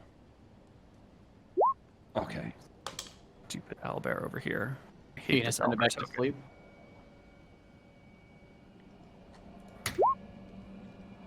Oh, that's not good at all. Alrighty, you guys have done. We almost didn't get to see this super cute token. What the fuck, Neil? Piece of shit token. You mean? What? How is that bad? I like that token. An I awesome that token. It's so cute. It's not fearsome in the slightest. Well, he's just a grumpy old owl, man. All right, that's enough of you guys. Let's do it. Imric, you are first. You guys are just in a tiny owlbear cave. There's really no place to maneuver or anything. You're sort of just stuck in the positions you're in. Okay. Go for it, Imric. I blast him with the magic missile wand. 7 damage. Easy peasy. Shreds much of the owlbear's life, who is actually facing Anton. It will roar. It's actually going to have trouble fighting you in these close quarters, so it's going to have some slight penalties on these attack rolls, but will get its first set of 3 attacks against you. The first claw raises to the sky and swipes down. Whoosh, 19 to hit. These things are so fucking deadly. Oh no! The second claw comes at you. A 14 to hit. Nope. Oh yes! You bat it to the side with the shield, and then its big owlbear beak that does lethal damage, rips towards your face with a 21 to hit. That'll hit. 3d6 plus 4 damage on an owlbear bite. What? What? Beak What in is the massive, and it has got a lot of strength. 3d6 behind it. It plus what? grabs 3d6 plus 4. Yeah, I'm done listening to your guys' dumb fucking ideas. I'm just gonna go with what I want from now on, because you guys are too stupid for your own fucking brains. 19 damage. The owlbear grabs Anton and just like grabs him by the shoulder, flings him over here, flings him over there, and like the clavicle starts to break out. Anton begins to bleed all over the place. He falls to the ground in a heaving mess of burned flesh and owlbear ripped apartness. Let's killing him, Jason. A little bit. I said I was going for the eye because I thought it would get negative penalties on attack. I think I stated that specifically, but if not, it's fine. I gave it penalties to its attack, and it rolled really well. Bullshit. I call bullshit. All right. Tyrael, I get your advantage. brother's dying. At least I get a +2 at least to this, right? It's a back attack, yeah. Oh, absolutely. Yeah. Totally. Okay. And you've got a Roll a what are 20. you using? Steven, come on. Okay, 24. Oh, Big boy. 24 will clear its AC by 9. Oh wait, there's got to be a +1 in there somewhere. Find another Eyebrow. +1 in here. Because it can't move properly, so it can't dodge as well as it would otherwise. So it gets a -1 to its AC. True. We're stuck in the positions we're in. That's Yeah. true. Yeah. It's sort of an awkward. All right, I'll give you a Yeah. +1 because of the awkwardness of the situation. And he's the probably, owlbear's a large he's probably a little creature. groggy too. He just woke up. He's still trying to get his bearings. You know, he's like eating random right. shit. Yeah, okay. All right. You clear by 10. You roll 3 times damage dice. Can you do 21 damage on 3d12 plus 1? yeah, on, of Steve. course. Roll 3d12 plus. What do I need? 21? 21. I'll give you 24. Okay. Oh, never mind. Yes, that'll do. Whew. The All right. owlbear is finished. I climb over its corpse to get to Anton and start administering first aid. Absolutely. Oh, Anton's in bad shape. But go ahead No. and do you have a first aid skill? I do. Okay. So you can patch him up and look at his body. You know, you put the bone back in, you like reset the clavicle as best you can, you fold over the flaps of flesh, you know, try and stitch it with whatever you've got. But he's unconscious and he's the only healer, so he's going to be out for at least 3 days. 3 days. He's at -3, yeah. Well, at least we got a nice cave. We can wait 3 days. We've got food for 3 days, right? Oh, you got an owlbear. But his spells. Oh, we can eat the Alba. You get the owlbear, you got your rations. You'll make it. He won't die in 3 days. You've got first aid, so you can care for him. Arguing, I have Iron Vigil on, so I shouldn't need food or water or anything. I don't know if it persists when I'm. It lasts a week plus 1 day per level, so. Well, but between Iron Vigil and a healer on hand, I think you'll be all right. I think you'll be fine. We're not doing potion enemas now. We're never, ever doing potion enemas. Not yet. I mean, it saved my life on more than one occasion. Okay, well, Okay, well, I mean, we have to care for Anton for 3 days. The ship's not leaving for 7, so there's no point firing the light arrow yet. So I think, I guess, Terry, I'll watch over Anton. I think it's gonna take him a few days to come to, but once he does, we can give him a potion and he can heal himself up. But we're gonna need to eat that thing. Why don't you help me drag it out, and you can carve it up into steaks. We'll make a fire. We can cook it up. You know, we'll be in this cave. We'll be fine. Yeah, it seems to be all we can do for now. Yeah. You don't have much in the way of fuel for your fire. Whatever torches you have is pretty much, and oil for your torches is pretty much all the fire you're gonna get.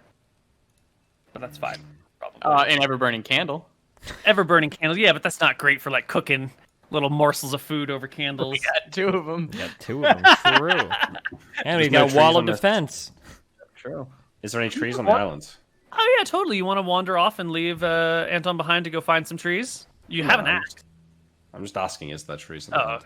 there are trees, but they're not on the glacier, so you'd have to like head out into the tundra to go find the trees. Okay, well, maybe, you know, with the fuel we've got, maybe we can, I can just keep throwing arrows into the fire. Just keep it burning, right? They'll burn up before they disappear. Arrows. Just Always throwing it in. just constantly. Gonna be like Snowpiercer, where you've been trained to do this one action your entire life, and that's all you do, just Yeah. keeping it going. You think you suffered, Anton? You didn't know what I had to do. While you were sleeping, I was throwing infinite arrows into an infinite fire. Okay. Okay, yeah. We make do. I mean, maybe we make owlbear jerky. Yeah. All right. Right. Yeah. Well, I mean, okay. you're gonna have a few days while Anton rests and recovers and gets back to a useful state. And it's just gonna be the 2 brothers in an ice cave. The winds outside will shift and change, sometimes being unbearable, other times being almost pleasant, but the temperature will always be uncomfortable. I hope they have long talks about what they're going to say to Anton when they shoved off his idea and then he put doinks So- in. Yeah. I don't guarantee we the could- candle would have helped anyway, right? We cut to me, like, just there's a big flap of skin that's just completely loose, and I've just got a nice little needle, and I'm just folding it back over, just looping it through. So, Tyrell, Maybe he had a good point about the candle. What do you think? I mean, it sounds like he should have just handled himself a bit better. Maybe he needs to spend less time training with that mouse and more time training with a sword and shield. Yeah, you're right. We both got pretty good hits in, but what happened to him? He didn't do any damage, and then he just got killed. Yeah, I'm not Yeah, entirely look sure. at this. Should probably make sure that Look at Temmie's this. thing stays safe too. Do we have him curled up somewhere? Or? I don't think it's here, right? I think he left it back at home. Oh, did he? Okay. I don't keep track of his rats. Look at this. Look at this wound here. He just let this beak get right all up in there. I mean, just broke some bones here. Maybe he was still feeling a bit Oh. weak from the ooze.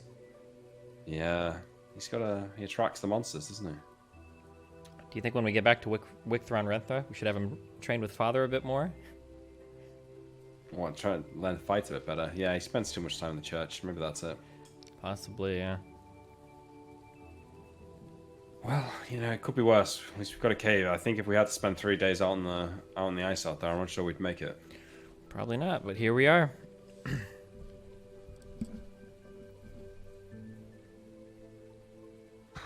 Yeah, it's gonna be a Okay. long one. So I mean, I guess it's gonna take a lot of time to keep the fire going, to keep Anton hydrated, and to carve up the owlbear. That's gonna actually take like a day probably. Carve it into food, so it's not like we're just sitting there with nothing to do. I mean, yeah, you got stuff to do, but it's not 12 hours a day worth of stuff to do. No. So is there anything that you guys need to discuss behind Anton's back that you haven't had a good opportunity for? Maybe you should take your headphones off here, MrMouton. Is there anything you guys really needed to get out of the way about him? No, I don't think so. I think we're quite the honest party, aren't we? We all kind of. You love your brother? Anton Yeah, is we the all second. love each other. Anton is the middle child, right? Imric Yeah. is the youngest? Yeah. Yeah, okay. Nothing? Seems like he's getting beat up quite a bit here. Do you think he's feeling okay? I think he thinks he owes you his life, and he wants to protect me because I'm younger. So he's always the first to throw himself in danger, I think. Yeah, maybe. It seems as though he's been through quite a bit over the past few days. Hopefully it's not shaking him too much when he awakens. Yeah, I think he was more scared of the fire than he was of the Alba. The fire that you almost set upon him? Well, it saved his life, but he's got a real fear of that. Yeah, I mean, that's understandable. Do you I think he's didn't going to see want it to happen. continue on when he's awoken? There's not much choice. Well, we could head back to the boat, but what's the point? We've been sailing for a week now. We've been traveling for 2 or 3 weeks to get down here. Mm-hmm. He's a cleric. He can heal himself back up to full strength, I'm sure. I mean, Mm-hmm. look at these wounds. No normal man would be able to recover from this in any short period of time, but for all Are of you- his faults, Are you like stitching him up, or yeah, I think so. Yeah. Mm-hmm. maybe maybe to make him feel a little bit better? Do you think you could make some fake dressings for wounds for you and I, so it looks like you and I were messed up a bit, the creature as well? You mean Seems kind of like, sad that he went down and I immediately slew him with a single shot, right? We probably don't want him feeling that way. Yeah, I think we could make some bandages. We could use some of we could use some of his blood to make it look like real wounds. Yeah, Good idea. I think we should. idea. It'll make him feel a bit better about getting felled by such a Alright. creature. I'll reach into my first aid kit and pull out some bandages. Okay, where do you think you would have got hit? You were from the, Oh, you were oops, I apparently pulled from the green back, right? headphones back on. I thought Yeah, Done, yeah. it's all good. that's all right. So Let me just roll some encounters for the next few days. Sorry, did you want to say something, Nick? Go for it. Its back legs would have got you, so maybe you would have scratched up your thigh. Yeah, maybe. Wait, if we're rolling a counter, okay, I would like to set that phantasmal candle up at the entrance of the cave. Oh, now you want me to. All right. Okay. 2 days, 3 days. All right. In this cave, you are safe and sound. There are no monsters that come for you. Luckily, owlbears are solitary creatures, and there is no mate for this one. And the owlbear stench is around this place, so the polar bears will leave it alone. And you're inside a what do you call it? A glacier, and the entryway is at a different angle than the main chamber, so the oozes out there can't see the heat on you and come after you. So you spend your 3 days here safe and sound. And Anton, on the third day, He rises like Jesus. And you see us covered in bandages, blood seeping from many wounds. What happened? Are you okay? Anton, you're awake. This thing, it was ungodly strong. After it felled you, we fought with it for what felt like hours. Well, I'm glad. I'm glad you're okay. Yeah, yeah. It killed me in one blow. Yeah, Truly. it was quite the terrifying beast, but due to your distraction, we were just barely able to bring it down in time. Thank goodness. It tore you asunder. It was a mess down there. I sort of motioned towards your chest. I thought it was That's a good. goner. It's a good job you've got healing magic. That's true. Yeah. I'll memorize my spells for the morning. Mm-hmm. Anton, it's been 3 days, you know. Really? 3 It feels days like- you've been out. Been a night. I don't know. No. All right, hold on. Learn your spells. Learn your spells. Learn my spells. All right, so we're gonna do 2 cure moderate. 1 cure moderate wound, 1 nap, 3 cure light wounds, and that'll be the first thing before I nap. 1d10 plus 1, 6, 3d8. I'm full. Perfect. And then I'm gonna nap myself. Wait, do you have any more curing spells left?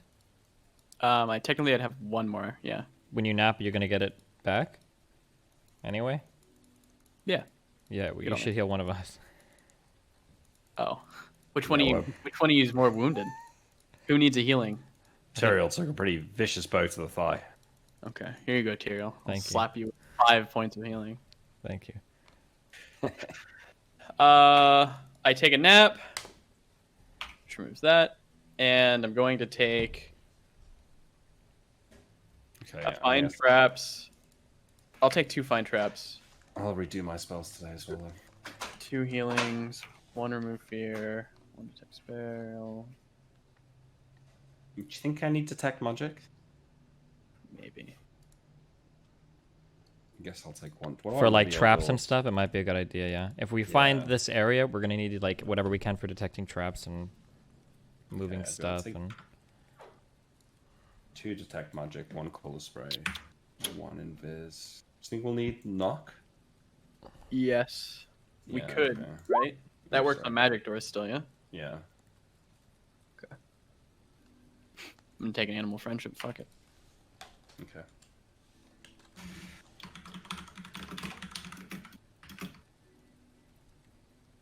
Since those healing spells, the first 3 actually did something, do we want to count that towards XP, Koibu? Or... The ones that actually healed count towards XP. The faux healing spells. The fake one. But I think it counted towards XP, so I think there might be an argument there.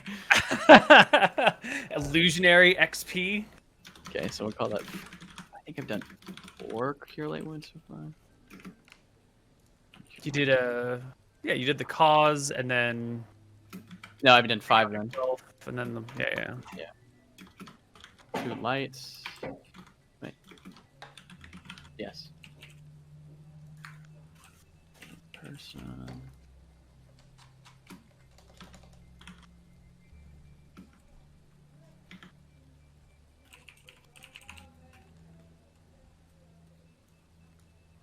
Yeah, that's good enough. Right.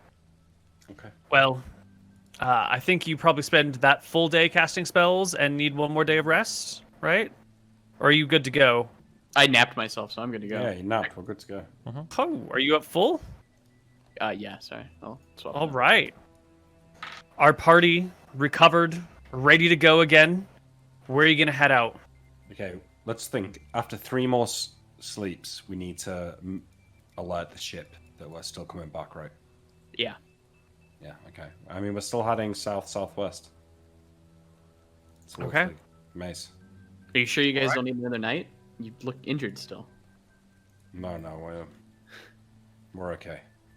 Okay. Okay. Give me your best perception check. I think it is Tyrael. Tyrael? God damn it. You set out across the snow and the tundra on this day looking for the tomb. Maze. Maze, tomb, labyrinth. The winds pick up today, and they blow right in your face. You're making pretty slow progress. Tyrael, will you roll me a d6 plus 3? And then we'll divide it by 2 because you're at encumbered movement. What am I rolling for?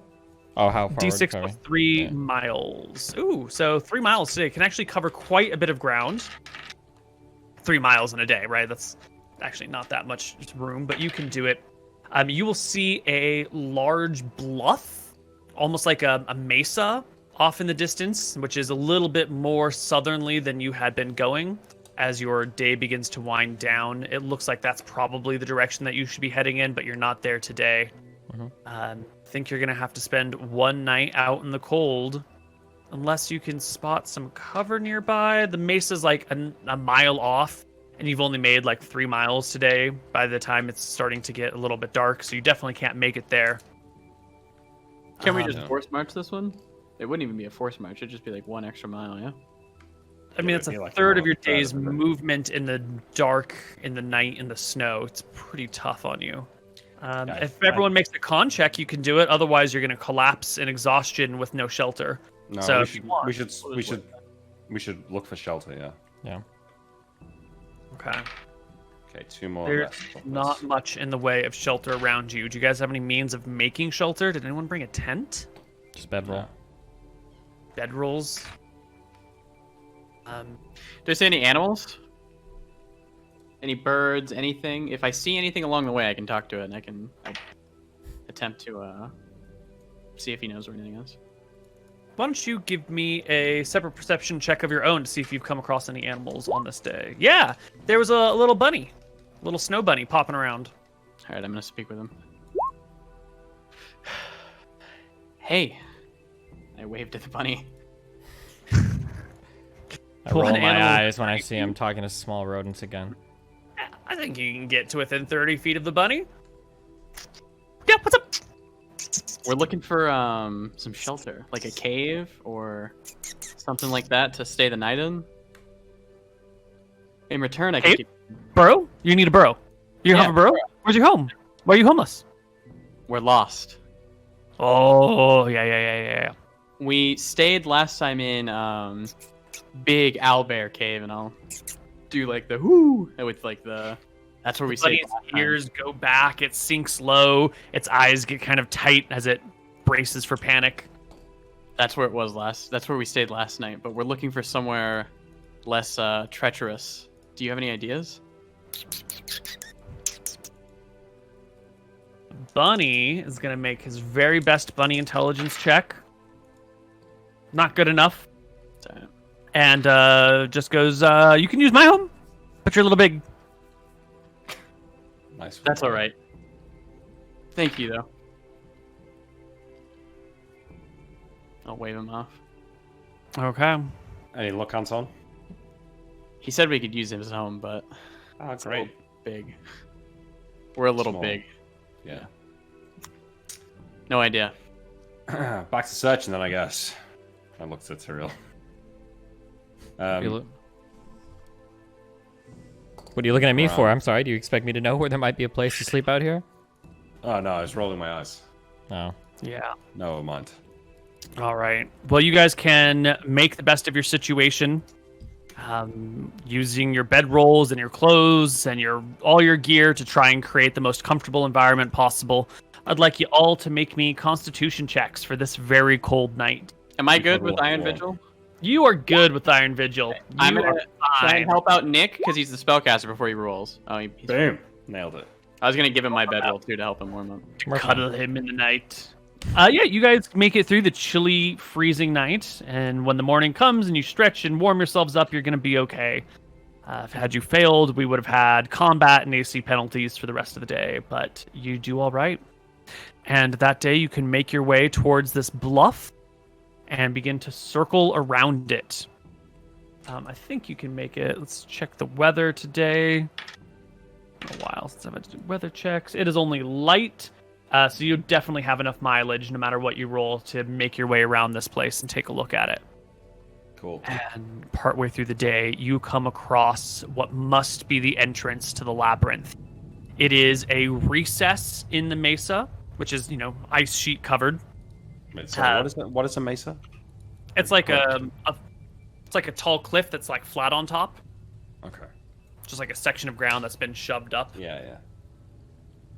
It Similar means to table, butte. right? It means table in Spanish. Yeah, so it's just like a table of land. You get to the front. It is a pair of old stone double doors, slightly covered with ice. There is writing along the top that you can't make out without having to chip away the ice, and it's probably in an ancient language. I don't know if any of you guys are going to be able to read it without magic or some sort of translator. But this has got to be it. This has got to be the tomb.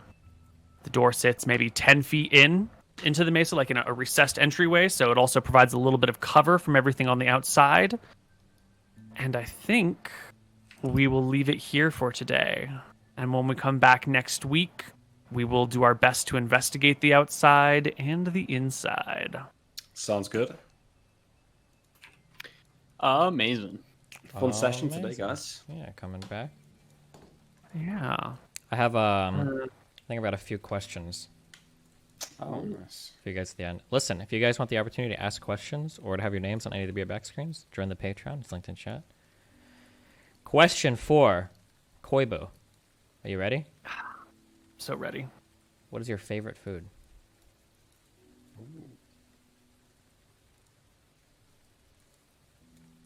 These days, I'm either going to have to go with some sort of tortellini with pesto as a sauce or fried chicken.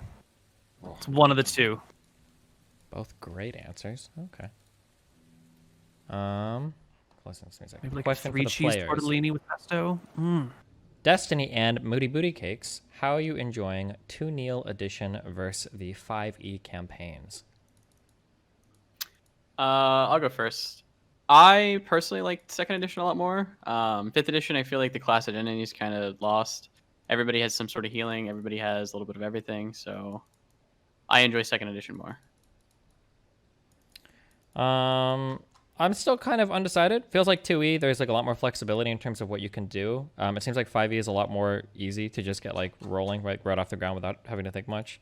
I'm pretty sure that the more you know about both, probably the greater appreciation you can have for 2e. So far, I've had like a lot of fun playing 2e. It's just a matter of like getting all of the random odds and ends learned. Yeah. I think the only thing that this isn't anybody's fault. The only thing that kind of impacts my experience right now is it seems like most of what we can do in terms of encounters and everything are kind of being figured out by the wide variety of spells that you guys can learn, and then I just kind of am a thief. But yeah. Okay. Wait, what about for you, Nick? Do you have a preference between 5e and 2e campaigns? I prefer 2E, yeah. Same thing what Lucas said, basically, just the class identity. I think that's a nice way of putting it. But to me, it just, I mean, I learned D&D in 2E. So this is what I'm used to. But going to play 5e now, I just feel like, yeah, the fact that the fighter can heal himself, the fact that everyone could just, like, rest for a short rest and heal back, like, 15, 20 HP just seems a bit... I don't know, like, I like the fact that, oh shit, the cleric's down, so we're literally fucked here for 3 days. Like, that encounter we just had there wouldn't have happened if, like, in the cave in 5e, right? Gotcha. With Mooton going down. Okay.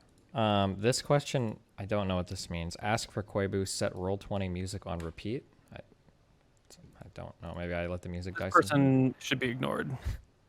What does that mean? Uh-oh. They just want the music to cycle, which it does cycle, and they just don't realize that it's cycling. Oh, okay. And then question for MrMouton, the final one. Is it a rat or a mouse? It is a mouse. What's the difference? There's not much of it. Well, I don't know the exact I difference. think there's a great deal of difference. A rat is much bigger. Yeah, it is a mouse. I call it a rat sometimes, but it is a mouse. Wow. Okay. All right. Well, that's all I got for these now. Wow, Arcadum, thanks for gifting 10 subs. Do we have any other things? We should be back next week, I think, at the normal time and everything now. Yeah. Yep. Yeah. Okay. Cool. Yeah. Well, Thanks for watching, everyone. We'll be back next week to investigate the labyrinth. Yeah. Bye-bye. Bye.